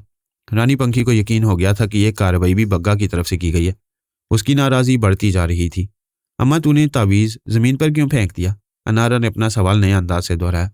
अंजू, ये तावीज़ अचानक इतना ठंडा हो गया था कि अगर जमीन पर ना फेंकती तो मेरा हाथ जल जाता, रानी पंखी ने कहा। अम्मा, क्या बात कर रही है? अनारा ने तंजिया अंदाज में हंसते हुए कहा। गर्म चीज से हाथ जलते हुए जरूर सुने, लेकिन तू ठंडे तावीज से जल रही है। हम शैतान परस्तों को आग बिल्कुल नहीं जलाती। तू देखती नहीं कि मैं उबलते पानी में हाथ डाल देती हूँ। अगर जलती आग पर भी हाथ रख दूं तो मेरा कुछ ना बिगड़ेगा। रानी पंखी ने इंकशाफ किया। इसलिए उसने तावीज को अंगारा नहीं बनाया, बर्फ बना दिया। अम्मा, किसने ऐसा किया? अंगारा ने हैरत ज़दा होकर पूछा। बग्गा के अलावा ये काम कौन कर सकते हैं? अंजू, वह मुझसे नाराज हो गया। रानी पंखी ने फिक्रमंद लहजे में कहा। अम्मा, इसमें परेशान होने की क्या बात है? तू उसे मना ले। अनारा ने मशवरा दिया। तू नहीं जानती वो क्या चाहते हैं, रानी पंखी ने ठंडी सांस लेकर कहा।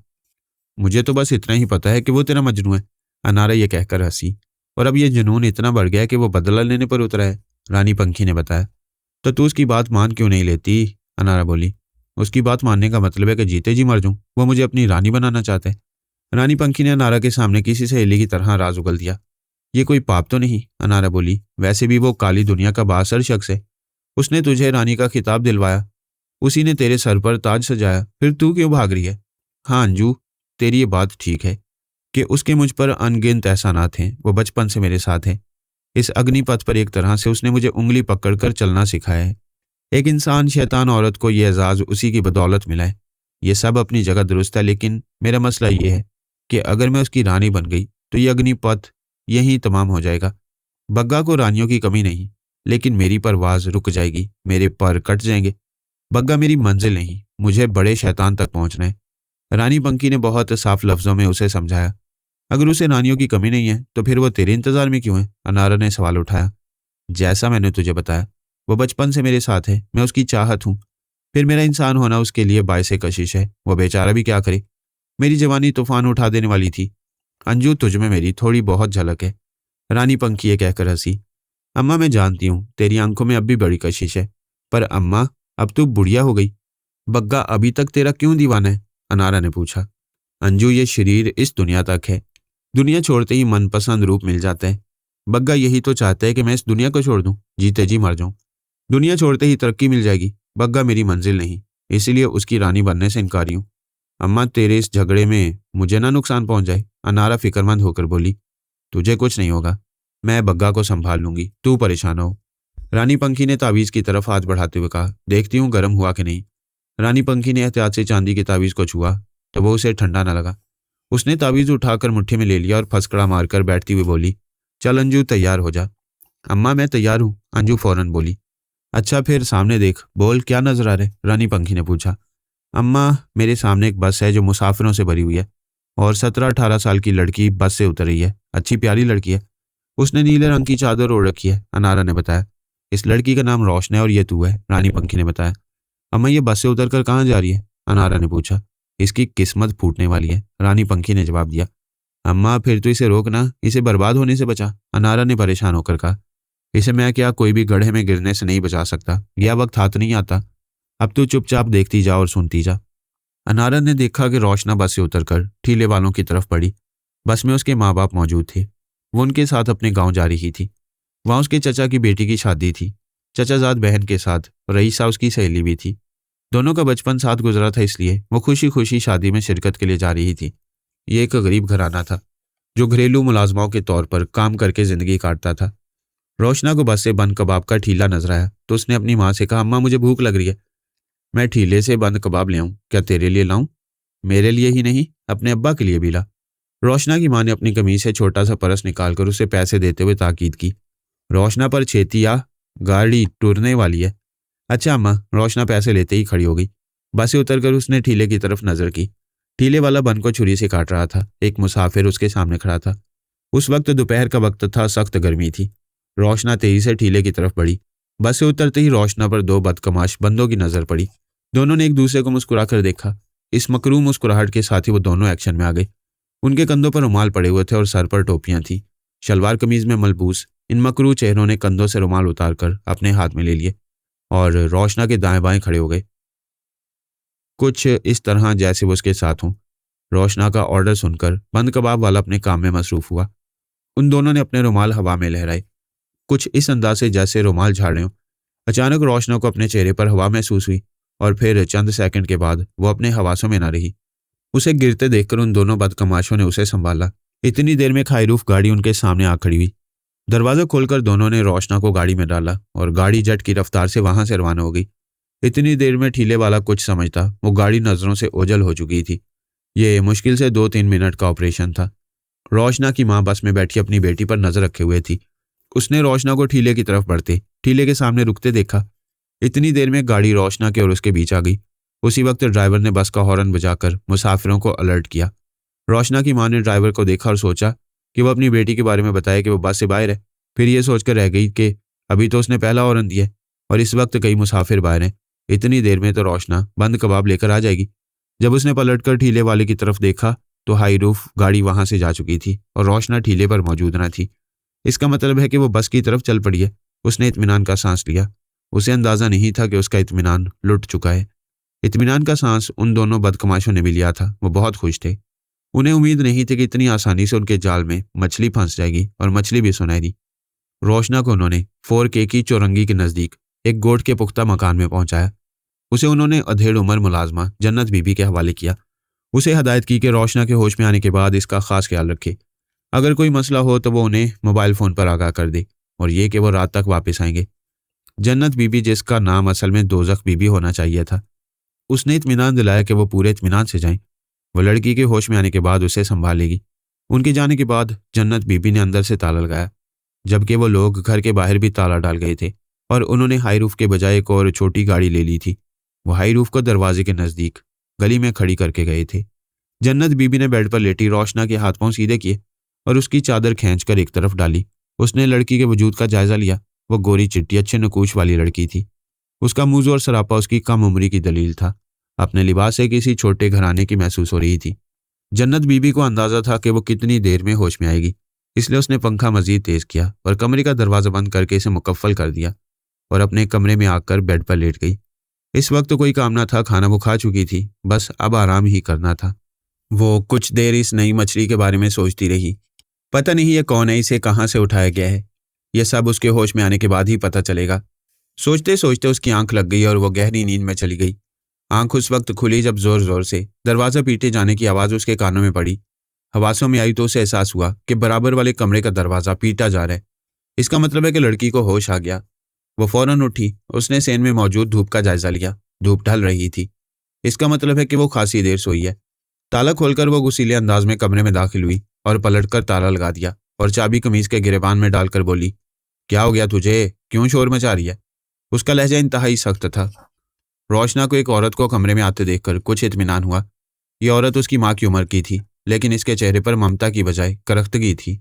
अपने लबो लहजे और अंदाज से वो एक चंडाल औरत नजर आती थी। मुझे यहाँ कौन लाया? रोशना ने पूछा। क्या तू नहीं जानती कि तुझे यहाँ कौन लाया? जन्नत बीबी ने उल्टा उससे सवाल किया। नहीं, मुझे नहीं मालूम। रोशना की आंखें आंसुओं से भरने लगी। मुझे बस इतना याद है कि बस के अड्डे पर जब ठीले वाले से बंद कबाब ले रही थी तो दो बंदे मेरे आजू बाजू आकर खड़े हुए और उन्होंने अपने रुमाल हवा में लहराए। बस फिर मेरे सर में धुआं सा भर गया और मुझे अपनी सुध ना रही। जन्नत बीबी उसे कुरीद कुरीद कर सवालात करती रही। उसे जल्दी सा पता चल गया कि ये लड़की किसके साथ कहाँ जा रही थी और किस बस स्टैंड से इसे अगवा किया गया। अपनी रुदात सुनाते हुए रोशना ज़ारों की तार रोए जा रही थी। जन्नत बीबी ने बोतल से पानी निकालकर गिलास उसकी तरफ बढ़ाया। ले, पानी पी ले। रोशना ने बमुश्किल 2-3 घोंट पानी पिया और गिलास उसकी तरफ बढ़ाते हुए बोली, अम्मा तू मुझे जाने दे। देख, मेरे माँ बाप मुझे ढूंढते होंगे। मुझसे ऐसी कोई बात ना कर जिसे मैं पूरा ना कर सकूं। उसके आंसू देखकर जन्नत बीबी का लहजा कुछ नरम हुआ। अब तू अपने घर वालों को भूल जा। यहाँ तू 1-2 रात की मेहमान है। ये लोग तुझे कहाँ ले जाएंगे मुझे नहीं पता। तुझे भूख लगी होगी, चल कुछ खा ले। नहीं अम्मा, मैं कुछ नहीं खाऊंगी। चल ठीक है, फिर मैं चलती हूँ। जब तुझे भूख लगे तो आवाज़ दे लेना। ये कहकर जन्नत बीबी दरवाजे की तरफ बढ़ी। कमीज से चाबी निकालकर ताला खोला। अम्मा इतना तो बता दे कि मैं इस वक्त कहाँ हूँ, कराची में या कहीं और? रोशना ने इल्तिजा भरे लहजे में कहा। मुझे नहीं मालूम।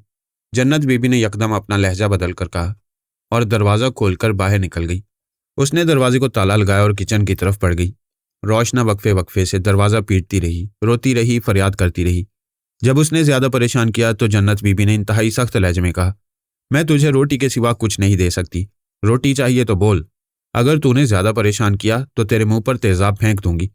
रोशना ये सुनकर सहम गई। उसने फिर दरवाज़ा न बजाया, बस बेड पर बैठकर जार जार रोती रही, यहाँ तक कि रो रो कर हलकान हो गई। उस पर नीम गशी सी तारी हो गई। फिर जब उसकी आंख खुली तो कोई रीछ उसे दबोचे हुए था। सुबह तक ये वहशियाना खेल जारी रहा। 2 रातें मजीद इसी अजाब में गुजरी। चौथी रात को उसे गाड़ी में डालकर ले जाया गया। उससे नशावर इंजेक्शन लगाया गया था। रोशना को कुछ होश ना था कि वो कहाँ है। उसे जहाँ बिठाया जाता बैठ जाती, जहाँ लेटाया जाता लेट जाती। वो एक मामूल बन गई थी। फिर जब उसके हवास बहाल हुए तो खुद को एक कमरे में पाया। जिन घरों में वो काम करती थी इस कमरे को उसने वैसा ही पाया। उसने उठने की कोशिश की तो वो उठ ना सकी। उस पर शदीद नक्काहत तारी थी। उसे भूख लग रही थी, जाने वो कब से भूखी थी। उसे ये भी याद ना था कि उसने कब खाना खाया था। अभी वो खाने के बारे में सोच ही रही थी कि दरवाज़ा खुला। एक औरत खाने की ट्रे लेकर अंदर दाखिल हुई। उसने ट्रे बेड पर रखी और बगैर कुछ कहे वापस चली गई। रोशना खाने पर टूट पड़ी। उसने खाना सैर होकर खाया। 2 गिलास ठंडा पानी पिया और बेड पर आराम से लेट गई। थोड़ी देर बाद उस पर गनूदगी तारी हो गई और वह गहरी नींद सो गई। उन दोनों ने रोशना के दाम खड़े करके एक एजेंट के हवाले कर दिया था। ये एक बड़ा स्मगलर था जो बैरून मुल्क औरतों को स्मगल करने के धंधे में मुलविस था। रोशना को वो किसी अरब मुल्क में भेजना चाहता था, लेकिन इसके लिए कुछ वक्त दरकार था। पासपोर्ट, वीज़ा और जाली शोर का इंतजाम करना था। इस असना में उस स्मगलर ने एक सियासी शख्सियत को जो वजीर था और उसके काम में मुआविन था, उसको रोशना को बतौर तोहफा देने की ठानी। इस वक्त रोशना एक बासर सियासी शख्सियत की एक खुफिया रिहाशगा पर मौजूद थी। आज यहाँ पहला दिन था। वो खाना खाकर गहरी नींद सोई हुई थी और उसे सोए हुए खासी देर हो चुकी थी। वो औरत फिर कमरे में दाखिल हुई। उसने रोशना को उठाया और उसे नहाने के लिए वॉशरूम भेज दिया। रोशना नहा धोकर निकली तो उसने एक औरत को अपना मुंतजिर पाया। उस औरत ने अपने साथ लाए हुए जोड़ों में से एक मुंतखिब करके रोशना को पहनाया और ड्रेसिंग टेबल के सामने बिठाकर उसके बाल खुश्क करके संवारे। उसका मेकअप किया और जब वो ब्यूटिशियन अपने काम से मुतमईन हो गई तो अपना बैग बंद करके वहां से चली गई। कुछ देर बाद वही औरत अंदर दाखिल हुई जिसने उसे खाना दिया था। इस औरत ने रोशना को बगौर देखा। मेकअप के बगैर रोशना में जमीन आसमान का फर्क पड़ गया था। वह मजीद दिलकश और हसीन हो गई थी। उस औरत ने उसका हाथ पकड़ा और बोली, आओ मेरे साथ। रोशना उसके साथ किसी मामूल की तरह चल दी। वो कमरे से निकलकर लाउंज में आई। लाउंज से सीढ़ियां ऊपर जा रही थी। वो रोशना को लेकर ऊपर पहुंची। वहां 2 दरवाजे थे। वो औरत उसे पहले दरवाजे से लेकर अंदर दाखिल हुई। रोशना जब उस कमरे में दाखिल हुई तो चंद लम्हों के लिए चकरा कर रह गई। घंटी की आवाज़ सुनकर उसने सुरख टेलीफोन सेट की तरफ देखा और फिर बेड पर बैठकर रिसीवर उठा लिया और बोला, हेलो, मेरा ख्याल है कि आपने शावर ले लिया होगा, मैं नाश्ता भिजवा रही हूँ। सोहनी ने बड़े नप्पे तुले अंदाज में बात की और रिसीवर रख दिया। 5 मिनट के बाद दरवाजे पर दस्तक हुई और एक कद्दे हुआ लड़की हाथ में ट्रे लिए अंदर दाखिल हुई। पहली नज़र में वो एयर हॉस्टेस लगी। उसने जो लिबास पहन रखा था वो किसी एयरलाइन के यूनिफॉर्म से मुशाबे था। इस बावर्दी लड़की ने मुस्कुराकर ट्रे मेज पर रखी। आबिर को महसूस हुआ जैसे ये किसी बड़े होटल का कमरा है। उसने लड़की से पूछा, ये क्या जगह है? लड़की जो ट्रे रखकर सीधी हो रही थी दोबारा झुकी। गले में पड़ा हुआ अपना शनाख्ती कार्ड पलटकर उसने आबिर के सामने किया। कार्ड पर अंग्रेजी में लिखा था, बराहे करम हमसे सवाल मत कीजिए, ओके। आबिर ने खुश शक्ल लड़की की तरफ देखकर अस्बात में गर्दन हिलाई और नाश्ते की तरफ मुतवज्जा हो गया। नाश्ते से फारिग हुए अभी 2 मिनट भी नहीं गुजरे थे कि चाय आ गई। लड़की ने नाश्ते के बर्तन समेटे और नजरें झुकाए मुस्कुराती कमरे से चली गई। चाय पीकर आबिर बेड पर दराज हो गया। उसकी समझ में कुछ नहीं आ रहा था। उसे आरजू के घर से अगवा किया गया था। अगवा करने वाले ना सिर्फ उसके नाम से वाकिफ थे बल्कि उसकी शक्ल से भी आशना थे, जबकि आबिर ने उन्हें कभी नहीं देखा था। वो सोच रहा था कि आरजू से अचानक गायब पाकर परेशान हो गई होगी। आरजू के बारे में आबिर का पहला तासुर एक अच्छी लड़की का था। फिर ये इमेज धीरे धीरे टूटता गया। जूं जूं से मुलाकातें होती गईं उसके चेहरे से नकाब उतरता गया। वो अंदर से कुछ की कुछ निकल आई। पता नहीं वो आबिर से क्या चाहती थी। आबिर कुछ समझ सका, कुछ ना समझ सका। उसे इतना जरूर अंदाजा हो गया कि वो एक उलझी हुई लड़की है, एक पेचीदा किरदार। अभी आरजू की गुत्थी नहीं सुलझी थी कि एक नया खेल शुरू हो गया। उसे अगवा किया गया था। ये बात तो रोजे रोशन की तरह याद थी, लेकिन अगवा करने वाले कौन थे, उनका मकसद क्या था, यह अभी राज था। क्या उसे तावान के लिए अगवा किया गया था? ऐसी कोई बात अभी तक सामने नहीं आई थी। फिर अगवा करने वालों को यह जरूर मालूम होगा कि उसके एवज अली निसार कितनी रकम दे सकती है। एक मुलाजिम पेशा शख्स अपने बेरोजगार बेटे का भला क्या तावान दे सकता है, यह अंदाजा लगाना कोई मुश्किल काम तो नहीं था। फिर उसके साथ जो सलूक रवा रखा गया था वो कैदियों जैसा ना था। उसे यहाँ बतौर खास मेहमान रखा गया था। आखिर ये लोग उससे क्या चाहते थे? अब इस मसले पर सोनी कुछ रोशनी डाल सकती थी, लेकिन वो भी किसी सवाल का सही जवाब देने से गुरेज़ां थी। अभी वो इन्हीं ख्यालात में गलता पेचा था कि दरवाजे पर हल्की सी दस्तक हुई और चंद लम्हे बाद दरवाज़ा खुला। सोनी किसी खुशबू के झोंके की तरह मुस्कुराती हुई आबिर की तरफ बढ़ी। आबिर उठकर बैठ गया। सोनी चाहती तो सामने पड़े हुए सोफे पर बैठ सकती थी, लेकिन उसने ऐसा न किया। वह बेतकल्लुफ़ी से बेड पर उसके सामने विराजमान हो गई और बड़े मोहब्बत आमेज लहजे में बात शुरू की। आपने वेट्रेस से पूछा था कि ये क्या जगह है? यही सवाल आपने मुझसे भी किया था कि मैं कहाँ हूँ। मैं आपको बताती हूँ कि ये क्या जगह है और आप कहाँ हैं। इस वक्त आप जिस कमरे में मुकीम है ये हमारे रेस्ट हाउस का वीआईपी रूम है। ये रेस्ट हाउस एक बड़े फार्म हाउस का हिस्सा है। फार्म हाउस के एक जानिब डॉक्टर एतबार का रिसर्च इंस्टीट्यूट है। डॉक्टर एतबार हम वक्त तहकीक में मसरूफ़ रहते हैं। उन्हें नित नई रिसर्च का शौक़ है। हमारे पास एक छोटा सा जू भी है। स्टाफ के लिए एक बड़ी सी कैंटीन है। यहाँ का सारा स्टाफ यूनिफॉर्म पहनने का पाबंद है। ये कहकर वो चंद लम्हों के लिए रुकी।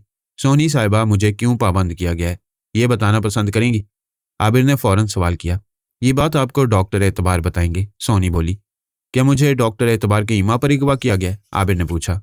होता तो यूं है कि बंदे को अगवा करके तावान वसूल किया जाता है, लेकिन हमने आपके एवज तावान लेने की बजाय तावान दिया है। सोनी ने इंकशाफ किया। तावान दिया है? आबिर ये सुनकर हैरत ज़दा रह गया। किसे दिया गया है तावान? सुनीता को। सोहनी ने बताया। ये सुनीता कौन है मैं नहीं जानता, आबिर बोला। आप उसे बहुत अच्छी तरह जानती हैं।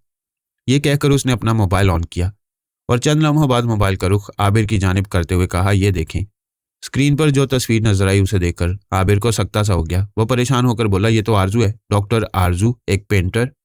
पेंटर? सोहनी तमस्कराना अंदाज में बोली। कितनी तस्वीरें पेंट की इसने आपकी? एक भी नहीं। लेकिन वो पेंट करना चाह रही थी। उसे वक्त नहीं मिल रहा था। अस्पताल की नौकरी से वो परेशान थी। वो मुलाजमत छोड़कर क्लिनिक खोलने की ख्वाहिशमंद थी, आबिर ने बताया। वो डॉक्टर थी कब जो क्लिनिक खोलती? वो डॉक्टर है ना पेंटर। उसका असल नाम आरजू नहीं सुनीता है। वो इंतहाई शातिर लड़की है। हैरत है, आबिर बोला। उसने मुझे बताया कि वो मुतलक्का और एक जवान बेटी की माँ है। क्या ये भी गलत है? आबिर ने पूछा। हैं? उसने खुद को शादीशुदा और एक बच्ची की माँ बताया।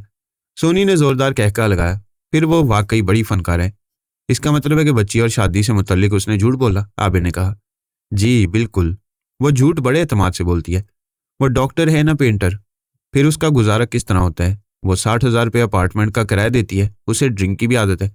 मैंने आपसे कहा ना कि हमने आपका तावान दिया है पूरे 30 लाख।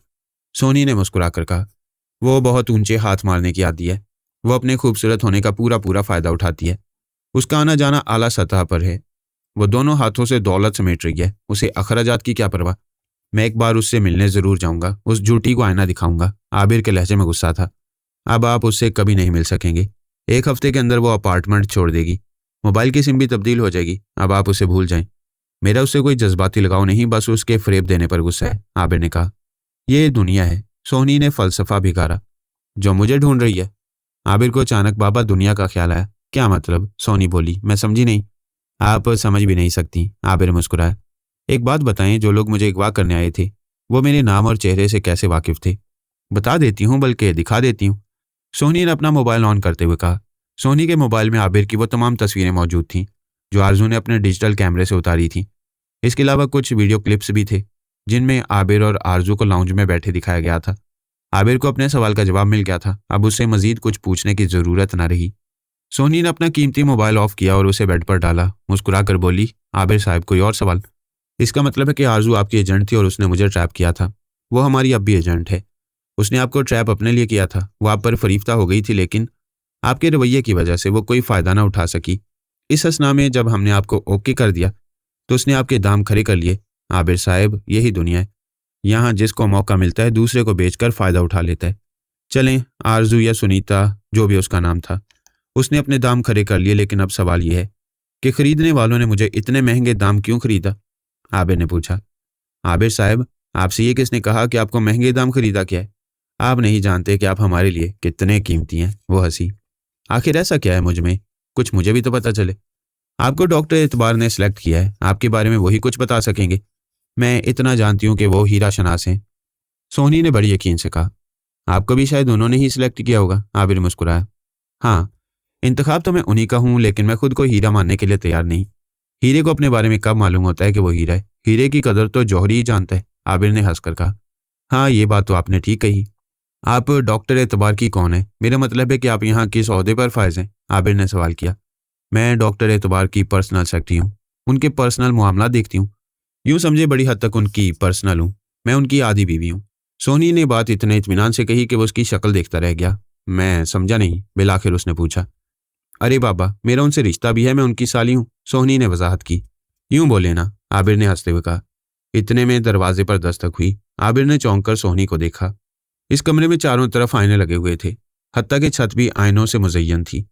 कमरे के दरमियान में एक खूबसूरत बेड बिछा था। साथ आने वाली औरत ने रोशना को बेड पर बिठाया और बोली, तुम यहाँ बैठो, मैं थोड़ी देर में आती हूँ। रोशना की समझ में न आया कि उसे सजा संवार कर इस कमरे में क्यों लाया गया है। वो जिधर भी नजर घुमाती हर तरफ वो नजर आती। छत पर लगी लाइट्स की वजह से कमरा रोशन था। वो कुछ देर तो तकियों से टेक लगाए आराम से बैठी रही, फिर उठ गई। उसने ठहर ठहर कर कमरे के चारों तरफ चक्कर लगाया। आईनों में खुद को देखती रही। रोशना ने खुद को इस अंदाज से कभी ना देखा था। उसके घर में एक छोटा सा आईना था जिसमें शक्ल भी अच्छी तरह नजर न आती थी। अब जो उसने सर से पांव तक खुद पर नजर डाली तो उसकी सज धज और चमकीले चेहरे ने उस पर सहर सा कर दिया। वो अपने कपड़ों, बालों के स्टाइल और चेहरे के मेकअप को मसूर कुन अंदाज में देख रही थी। वो हसीन तो थी, लेकिन मेकअप और कपड़ों ने उसके हुस्न में 4 चांद लगा दिए। कमरे में इस वक्त वो अकेली थी। उसने अपना दुपट्टा बेड पर फेंक दिया और अपने हुस्न के चांदों को घूम घूम कर देखने लगी। वो नहीं जानती थी कि इन आईनों के पीछे रिवॉल्विंग चेयर पर बैठा एक शख्स उसको बड़ी दिलचस्पी से देख रहा है। रोशना उसको नहीं देख सकती थी क्योंकि आईने एक तरफ से ट्रांसपेरेंट थे। 10-15 मिनट वो रोशना को बड़े नहमाक से हर पहलू से देखता रहा। फिर उसने मुस्कुराकर अपने हाथ में दबे मोबाइल को ऑन किया और मतलूबा नंबर ओके करने के बाद कान से लगा लिया। हाँ बाबा, तुम्हारी भिजवाई हुई नई किताब पसंद आई? उधर से फोन रिसीव किए जाने पर वो शख्स बोला। टाइटल बहुत अच्छा है, इसे पढ़ने में कुछ वक्त लगेगा पापा, समझ गए ना हमारी बात। उधर से जी साईं के सिवा कुछ ना कहा गया। इस शख्स ने मोबाइल ऑफ किया। इसे बाएं हाथ में लेकर दाएं हाथ से अपनी मूंछ पर हाथ फेरा, एक नज़र रोशना पर डाली और कुर्सी से उठ गया। इस शख्स के खुफिया दरवाजे से बाहर जाने के बाद वो औरत आईने वाले कमरे में दाखिल हुई और रोशना को अपने साथ वापस ले गई। रोशना ये बात ना जान सकी कि उसे शीश महल में क्यों लाया गया और क्यों वापस ले जाया गया। अगर उसे ये पता भी चल जाता कि इस मिरर रूम में उसकी नुमाइश हुई थी तो भी कोई फर्क ना पड़ता। रात 12 बजे के बाद फिर उसे ऊपर ले जाया गया। इस मर्तबा शीश महल की बजाय दूसरे कमरे का दरवाज़ा खुला। उस औरत ने दरवाजे के बाहर लगे स्विच बोर्ड के 2-3 बटन दबाए तो अंदर रोशनी हो गई। ये कैसा बेडरूम था जिसकी चारों दीवारों पर गहरे नीले रंग के पर्दे पड़े थे। दरमियान में एक खूबसूरत बेड था। कमरे में एक खुशगवार महक बसी हुई थी। आज रात तुमने यहाँ सोना है, औरत ने कहा। अब मैं सुबह तुम्हें लेने आऊंगी। इससे पहले कि रोशना कोई सवाल करती वो औरत कमरे से चली गई और दरवाज़ा बंद करके लॉक कर दिया। रोशना गहरा सांस लेकर बेड पर बैठ गई। इस वक्त वो रेशमी नाइटी में थी और चेहरे पर कोई मेकअप ना था, बाल खुले हुए थे। चंद लम्हों बाद कमरे की लाइटें बुझा दी गईं। इन रोशनियों के बटन कमरे के बाहर थे। इन्हें अंदर से नहीं जलाया जा सकता था। कमरे में कब्र जैसा अंधेरा था। ये और बात थी कि इस कब्रनुमा कमरे में एक भारी बेड पड़ा था और खुशबू फैली हुई थी। वो बेड पर लेट गई और ना जाने किस वक्त उसकी आंख लग गई। जब आंख खुली तो उसे दम घुटने का एहसास हुआ।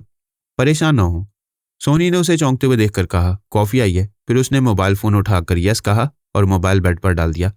चंद लम्हों बाद दराज का वेट्रेस ट्रे उठाए अंदर आई। उसने सलीके से कॉफी के बर्तन सजाए। सीधे खड़े होकर उसने सोनी की तरफ सवालिया नजरों से देखा। तुम जाओ, सोनी बोली, मैं खुद निकालूंगी। वेट्रेस के जाने के बाद सोनी बेड से उठी। उसने नफीस मग्गों में केतली से कॉफी उंडेली और बोली, इधर सोफे पर आएंगे या वहीं लाऊं? अरे आप क्यों मुझे शर्मिंदा कर रही हैं? आबिर बेड से उठते हुए बोला, मैं वहीं आ जाता हूँ।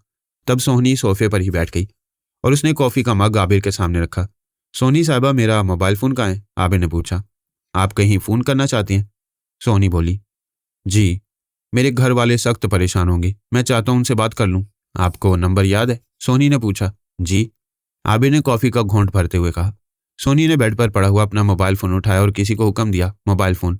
चंद मिनट के बाद दरवाजे पर दस्तक हुई और एक दूसरी लड़की हाथ में मोबाइल फोन लिए अंदर आई। उसने मोबाइल सोनी के हवाले किया और खामोशी से वापस चली गई। आबिर साहब, आप घर के लोगों से क्या कहेंगे? यही कि मुझे अगवा किया गया है और अगवा करने वाले लोग बड़े प्यारे हैं। तावान लेने की बजाय मेरा तावान दिया गया है और मुझे एक वीआईपी रूम में रखा गया है। आबिर ने हंसते हुए कहा। इसका मतलब है कि हमें रुस्वा करके छोड़ेंगे? सोनी हंसी। फिर क्या कहूँ? वो बोला, आप कहें किसी दोस्त के साथ लाहौर आ गए हैं, घूम घाम कर 1-2 दिन में वापस आ जाएंगे। सोनी ने मशवरा दिया। उन्हें यह बावर कराना है कि आप जहाँ हैं बखैर हैं। चलें, नंबर बोलें। आबिर ने उसकी बात समझकर नंबर बताया। सोनी ने नंबर 5 करके मोबाइल फोन उसके हवाले कर दिया। कान से लगाते उधर से साइमा की आवाज़ आई, हेलो आप ही, मैं आबिर बोल रहा हूँ। आबिर, तुम 3 दिन से कहाँ हो? अम्मी अब्बू सख्त परेशान है। आप ही, मैं इस वक्त एक दोस्त के साथ लाहौर में हूँ, 1-2 दिन बाद वापस आ जाऊँगा, फिर आकर तफसील बताऊँगा। अम्मी अब्बू से कहना मैं बखैर हूँ, परेशान ना हो, ठीक है? आबिर ने कहा। ठीक है। इससे कबल कि वो कोई और बात करता, सोनी ने उसके हाथ से मोबाइल फोन ले लिया। उसी वक्त दरवाज़ा खुला और कोई शख्स बगैर दस्तक दिए अंदर आया। उस शख्स को देखते ही सोनी की पेशानी पर सिलवटें पड़ गईं। फिर फौरन ही उसने अपने चेहरे का तासुर बदल लिया। वह संजीदा होकर शाहाना अंदाज में बैठ गई। आने वाला शख्स सिक्योरिटी अफसर समुंदर खान था। वो एक लहीम शहीम, चाको चौबंद खूबरू शख्स था। वो सोनी के बारोब होकर बैठने से मुतासिर न हुआ और करीब आकर बोला, आपको साहब ने बुलाया। अच्छा ठीक है। सोनी ने ये बात कुछ इस अंदाज में कही जैसे कहा हो, मैंने सुन लिया, अब दफा हो जाओ। समुंदर खान फौरन वापसी के लिए मुड़ा और बेतासुर चेहरे के साथ कमरे से निकल गया। उसके जाने के बाद सोनी भी खड़ी हो गई। उसने आबिर की तरफ मुस्कुरा कर देखा। दोनों मोबाइल फोन उठाए और बगैर कुछ कहे कमरे से निकल गई। बाहर निकलकर सोनी ने अपना मोबाइल फोन ऑन किया और बोली, आप कहाँ हैं? अपने कमरे में। उधर से जवाब आया लेकिन रूखे अंदाज में। ठीक है, मैं 2 मिनट में पहुंच रही हूँ, सोनी ने कहा और तेज तेज चलने लगी। डॉक्टर एतबार के जवाब से उसे अंदाजा हो गया कि कोई गड़बड़ हो गई है। उसे ये बात अच्छी तरह पता थी कि आबिर के कमरे में जदीद तरीन कैमरा नस्ब था। तस्वीर के साथ सरगोशी में की जाने वाली गुफ्तगू भी साफ और वाज़ेह अंदाज में रिकॉर्ड की जा सकती थी। सोनी ने आबिर से की हुई गुफ्तगू को अपने ज़हन में रिवाइंड करके देखा और सुना। तब उसे एहसास हुआ कि कई जगह उसने गैर मोहतात गुफ्तगू की है, लेकिन वैसी ना थी कि उसे फौरी तौर पर तलब किया जाता। डॉक्टर एतबार रात को क्योंकि देर से सोता था, लिहाजा वो 2 बजे के बाद ही ऑफिस आता था और अभी 12 बजे थे।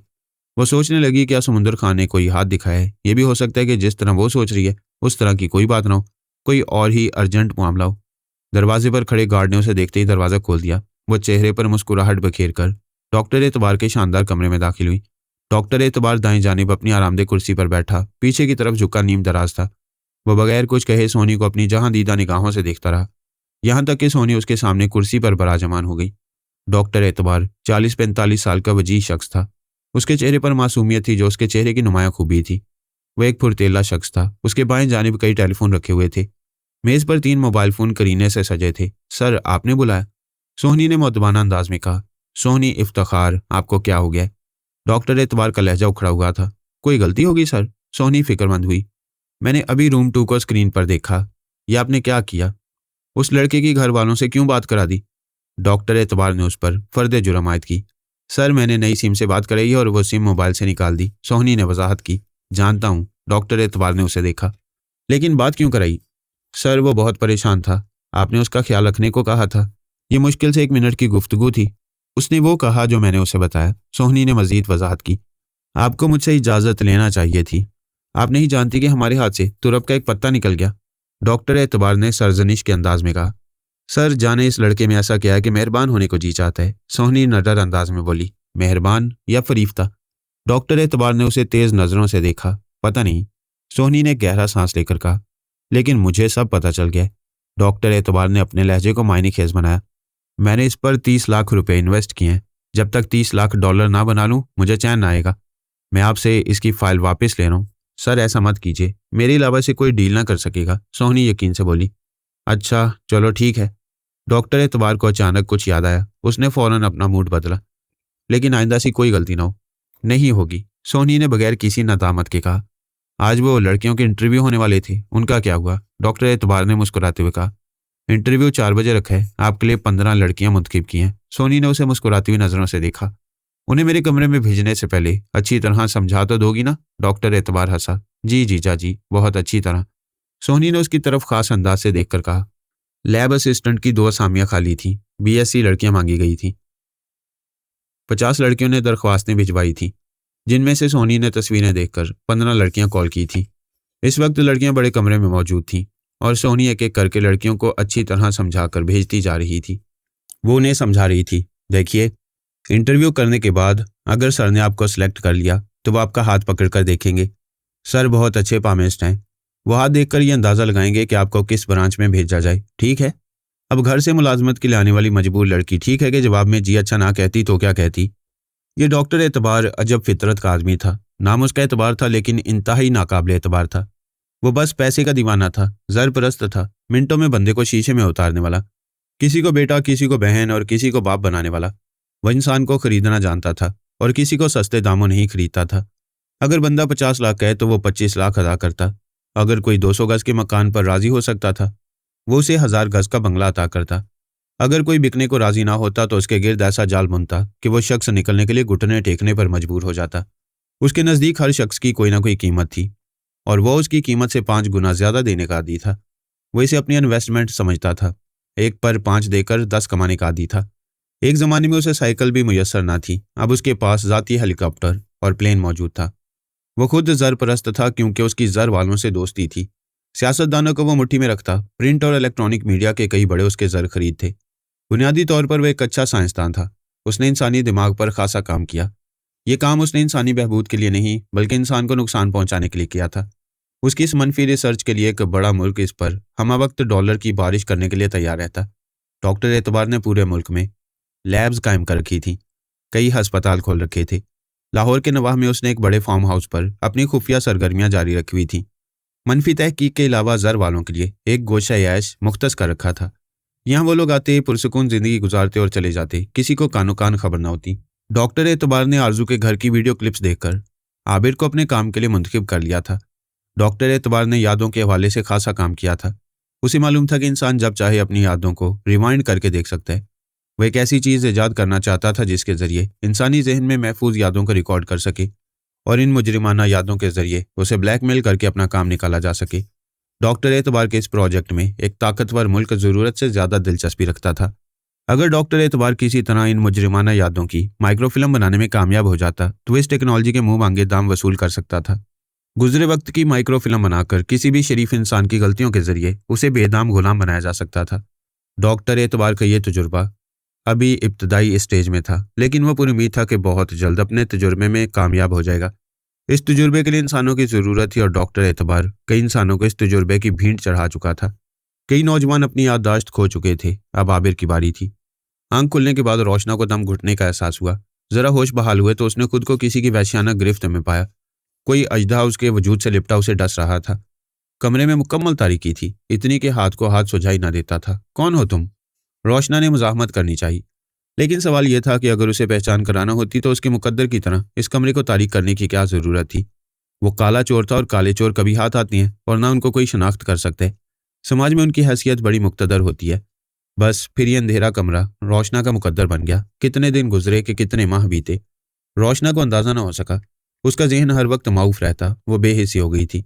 शायद उसे नशावर इंजेक्शन दिए जा रहे थे। उसे सवाल करने की आदत थी, लेकिन अब वो सवाल करना भूल गई थी। इस मुक्तदर शख्स की इस खुफिया रिहाजगाह में जो लोग मौजूद थे वो सब रोबोट थे। किसी को किसी से गर्ज ना थी, दिलचस्पी ना थी, या फिर एक दूसरे से खौफजदा थे। रोशना उनकी शक्लें देखती रहती थी। वहां एक औरत थी, रुकैया नामी। उसका रोशना से ज्यादा वास्ता रहता था। खाना पीना, पहनना ओढ़ना और इस तारीख कमरे तक पहुंचाना, सब काम रुकैया ही करती। लेकिन क्या मजाल के वो उससे काम के अलावा कोई और बात करती। रोशना चाहती थी कि उसकी जख्मी रूह की कोई फरियाद सुने, वो किसी के सामने चीख चीख कर रोए, अपना दुख बयान करे। लेकिन रुकैया उसके दुख सुनना तो दूर की बात, उससे बात भी ना करती थी। एक दिन जब रोशना के दिल पर बहुत बोझ था, उसका दिमाग फटा जा रहा था, तो वह हाथ जोड़कर रुकैया के कदमों में बैठ गई और इंतहाई दुख से बोली, क्या तुम्हारे पास जहर है? मुझे दे दो, मैं मरना चाहती हूँ। ऐसी बात कर जो समझ में आए। रुकैया ने 2 कदम पीछे हटते हुए बेजारी से कहा, तुम क्या नहीं जानती? जहर का मतलब नहीं जानती? रोशना ने सवाल किया। तुझे यहाँ क्या परेशानी है? तू इस घर की रानी है। रुकैया बोली, मैं रानी नहीं बनना चाहती, मुझे मुलाजमा बनवा दो, अपने साथ काम पर लगा लो। खुदा के वास्ते इस दोजख भरी जिंदगी से निजात दिला दो। रोशना ने फरियाद की। तू एक बेवकूफ़ लड़की है। तू जेल में जरूर है, लेकिन याद रख तू एक क्लास में है। रुकैया बोली, ऐसी एक क्लास से मौत भली, तुम मुझे जहर ला दो। रुकैया ने बैठी हुई रोशना को उठाया और उसके मुंह पर जोरदार थप्पड़ मारकर बोली, आइंदा मुझे बाजी ना कहना। थप्पड़ पड़ते ही रोशना को अपनी औकात याद आ गई। वो ऐसी रानी थी जिसे एक मुलाजमा बहन मानने को तैयार न थी। वो उसे बाजी नहीं कह सकती थी।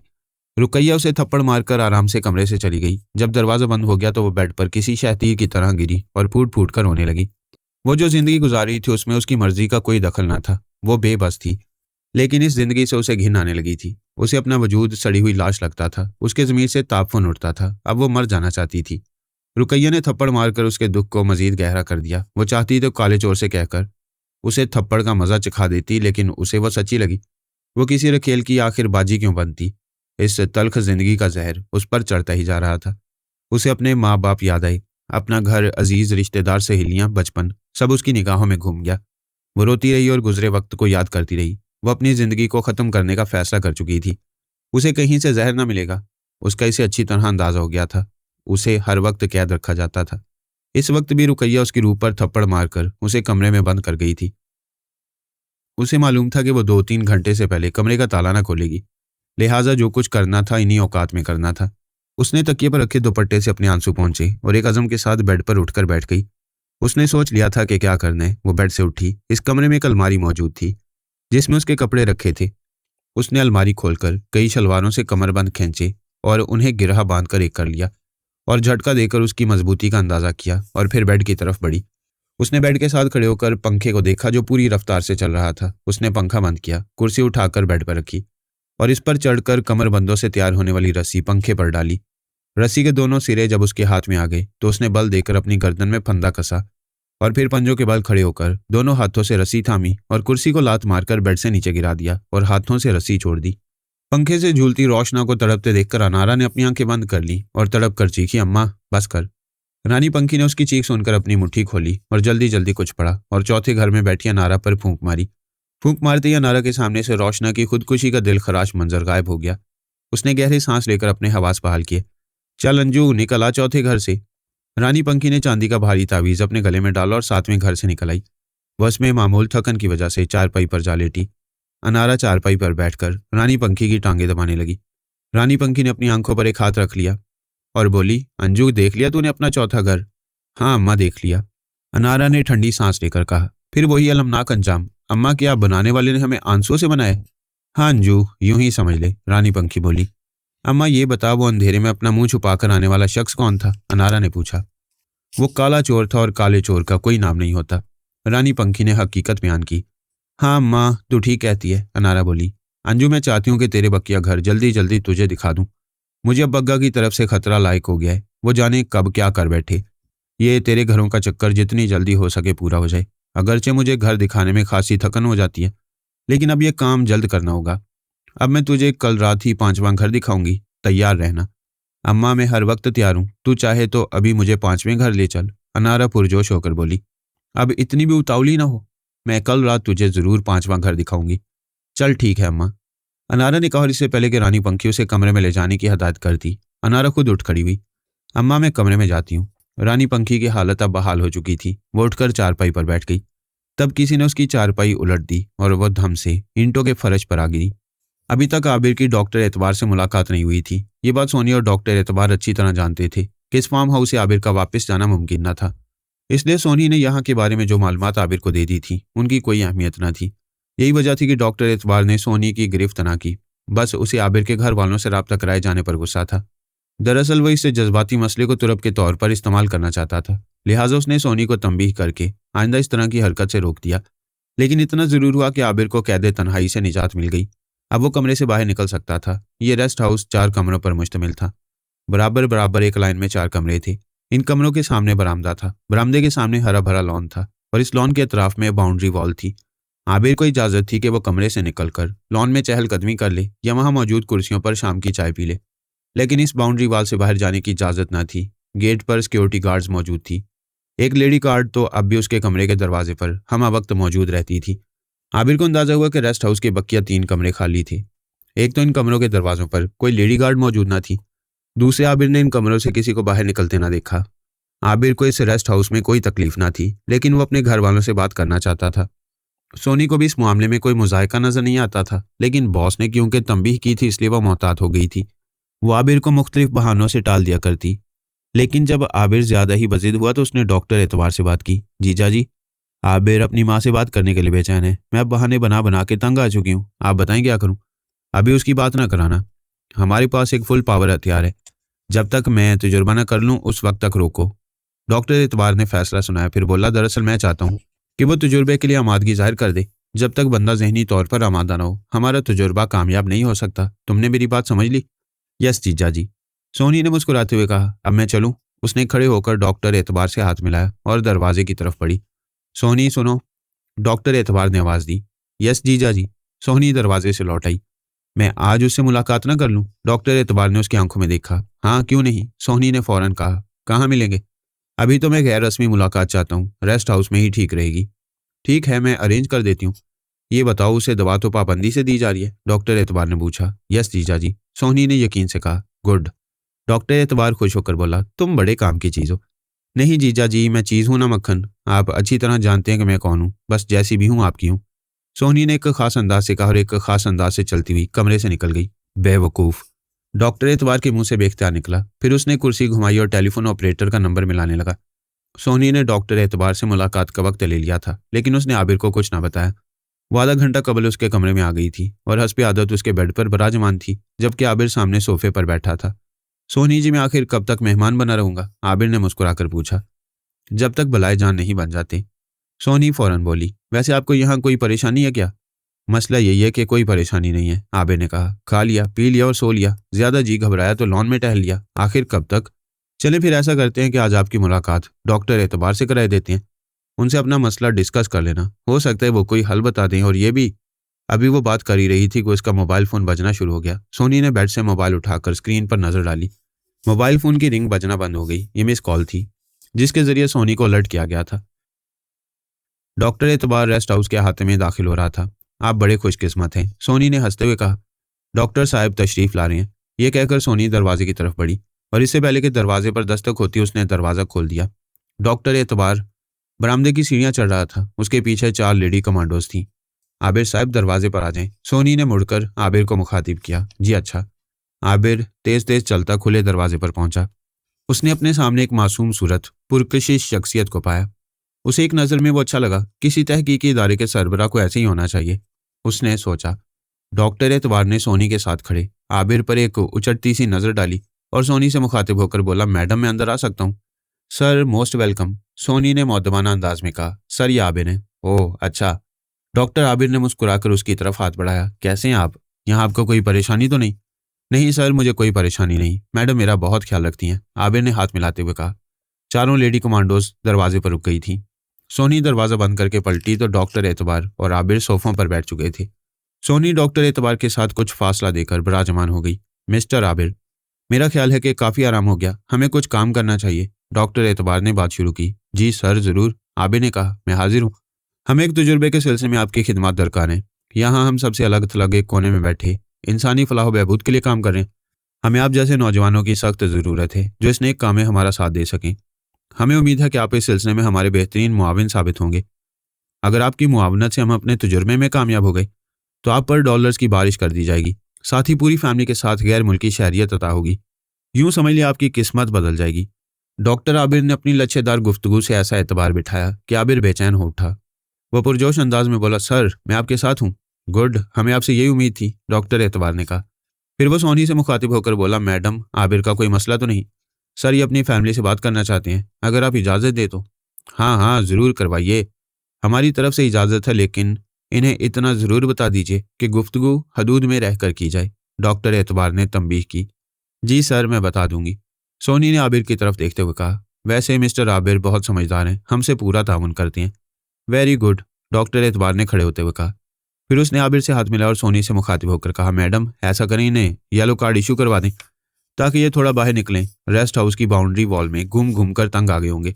जी सर, यह आपका अच्छा फैसला है, सोनी ने पुरतहसीन लहजे में कहा और आबिर को अबरू के इशारे से दरवाज़ा खोलने को कहा। आबिर ने तेजी से आगे बढ़कर दरवाज़ा खोल दिया और डॉक्टर एतबार की उन अनायात पर शुक्रिया अदा किया। डॉक्टर एतबार मुस्कुराता हुआ कमरे से बाहर निकला। उसके बाहर निकलते ही लेडी कमांडो ने उसे अपने दायरे हिफाजत में ले लिया। डॉक्टर एतबार के जाने के बाद सोनी ने कमरे का दरवाज़ा बंद किया और पुरजोश अंदाज में उसे हाथ मिलाते हुए बोली, आप बड़े खुशकिस्मत हैं आबिर, ऐसा पहली बार हुआ है कि किसी आउटसाइडर को येलो कार्ड दिया गया है। ये येलो कार्ड क्या है? आबिर ने पुरतजस्सुस लहजे में पूछा। इस कार्ड के जरिए आप बिला रोक टोक रेस्ट हाउस से बाहर जा सकेंगे, आपकी रसाई कैफे और जू तक होगी। डॉक्टर एतबार का हुक्म मिलते ही आबिर का येलो कार्ड बना दिया गया। 2 घंटे के अंदर येलो कार्ड आबिर को मुहैया कर दिया गया। सोनी अभी आबिर के पास कमरे में मौजूद थी कि सिक्योरिटी अफसर समुंदर खान कार्ड उसके हवाले कर गया। जर्द रंग के इस कार्ड पर उसकी तस्वीर मौजूद थी। ये उन्हीं तस्वीरों में से एक थी जो आरजू ने उतारी थी। कार्ड पर तस्वीर के अलावा और कुछ दर्ज न था, हत्ता कि उसका नाम तक मौजूद न था। प्लास्टिक कोटेड इस कार्ड की पुश्त पर चंद खाने बने हुए थे, लेकिन वो खाली थे। आबिर ने इस कार्ड को रोशनी की तरफ करके देखा, कुछ नजर न आया। कार्ड ट्रांसपेरेंट ना था। सोनी ने उसके हाथ से कार्ड लेकर किसी वरमाला की तरह उसके गले में डाल दिया और खुले दिल से उसे मुबारकबाद दी। कार्ड आने से पहले सोनी ने आबिर के घर उनकी बात करा दी थी। कॉल करने से पहले सोनी ने हदायत की थी कि वह बेशक जो चाहे बात करे, लेकिन असल हक़ाइक़ के बारे में एक लफ्ज़ भी ना बोले। उसने नाज़नीन से यही कहा कि वो किसी दोस्त के साथ है और उसे जल्द ही कोई अच्छी नौकरी मिलने वाली है। वो लोग उसकी तरफ से बिल्कुल फिक्रमंद ना हो, इंशाल्लाह अच्छी खबर सुनने को मिलेगी। नीज़ ये कि वो आइंदा खुद ही राब्ता करेगा और जल्द करेगा। कार्ड मिलने के बाद सोनी उसे लेकर बाहर निकली। रेस्ट हाउस के गेट से निकलते ही आबिर को कम चौड़ी पुख्ता सड़कें नजर आईं। रास्ते दरख्तों से घिरे हुए थे। ये एक सरसब्ज खूबसूरत इलाका था। कुछ दूर चलने के बाद जू का गेट नजर आया। जू की सैर करने के बाद वो दोनों बाहर आए। अगरचे ये जू ज्यादा बड़ा ना था, लेकिन नित नए जानवरों से भरा पड़ा था। फिर जू को इस कदर खूबसूरत अंदाज में डिजाइन किया गया था कि आदमी को वहां की सैर भाती थी। जू से निकलकर दोनों घूमते घामते कैफे के सामने जा निकले। सोनी ने उसे कॉफी की प्याली पेश की जो आबिर ने बखुशी कबूल कर ली। ये कैफे स्टाफ के लोगों के लिए था। वैसे भी यहाँ किसी बाहर के बंदे का गुजरना था। कैफे के अंदर ज्यादा रश ना था। जो लड़के लड़कियां और औरतें मर्द मौजूद थे सब यूनिफॉर्म में थे। वो दोनों एक मेज मुंतखब करके बैठ गए। सोनी ने उसे ऐसी जगह बिठाया था कि वो बासानी बाहर का नजारा कर सकता था। कॉफी पीते हुए आबिर की नजरें बाहर की बजाय कैफे के अंदरूनी मंजर की तरफ थी। वो देख रहा था कि सामने थोड़े से फासले पर शीशे का दरवाजा था। इस दरवाजे के सामने जाकर कोई शख्स खड़ा होता तो वो खुद ब खुद खुल जाता और अंदर जाने वाला शख्स बाएं जाने मुड़कर गायब हो जाता। उसने कई लोगों को इसी तरह अंदर जाते हुए देखा। अगले रोज उसने दोपहर का खाना हस्बे मामूल अपने कमरे में खाया और फिर उसका जी चाहा कि वो कैफे में कॉफी पिए। उसने गले में येलो कार्ड डाला और रेस्ट हाउस से बाहर निकल आया। वो दरख्तों की छांव में चहलकदमी करके कैफे जा पहुंचा। अगरचे कैफे के गेट पर सिक्योरिटी गार्ड्स मौजूद थी, लेकिन उन्होंने उसके गले में झूलता येलो कार्ड देखकर उसे रोकने टोकने की कोशिश न की। आबिर एक एहसास फख्र के साथ अंदर दाखिल हुआ। कल वो सोनी के साथ जिस गोशे में बैठा था वो आज भी खाली था। आबिर वहां एक मेज के सामने बैठ गया। कैफे की तजीनो आराइश और इसके फर्नीचर से हुस्न झलकता था। आबिर ने अब तक यहाँ की जितनी चीजें देखी थी उनसे जदीद तर्ज और खूबसूरती का एहसास उजागर होता था। कॉफी बहुत अच्छी थी। सर्व करने वाली वेट्रेस भी बुरी ना थी। कॉफी पीते हुए आज फिर आबिर की नजर उस दरवाजे पर थी जिससे इक्का दुक्का लोग अंदर जा रहे थे, लेकिन वापस कोई नहीं आ रहा था। आबिर ने सोचा कि वो जरा अंदर जाकर देखे कि वहां क्या है। कॉफी पीने के बाद तजस्सुस के मारे आबिर ने शीशे के दरवाजे की तरफ रुख किया। इस दरवाजे पर कोई मुहाफिज मौजूद ना था। जब वो शीशे के दरवाजे के नजदीक पहुंचा तो उसे बाएं जानिब एक रास्ता नजर आया। बकिया दो तरफ दीवारें थीं। आबिर दरवाजे के सामने जा खड़ा हुआ और दरवाजा खुलने का इंतजार करने लगा, लेकिन दरवाजा न खुला। अलबत्ता पीछे से नुस्वानी लेकिन सख्त आवाज आई, आप कौन है? आबिर ने पीछे मुड़कर देखा तो 3 लेडी कमांडोज उसकी तरफ हाथ उठाए हुए थीं। 2 लेडीज कमांडोज ने बहुत तेजी से उसे अपनी तहवील में लिया, जबकि तीसरी के दरवाजे के सामने खड़े होते ही दरवाजा खुल गया। चले अंदर, उनमें से एक ने तहकमाना लहजे में कहा। आबिर उनके जदीद हथियारों की जद पर था। इसके सिवा कोई चारा न था कि वो उनके हुक्म की तामील करे।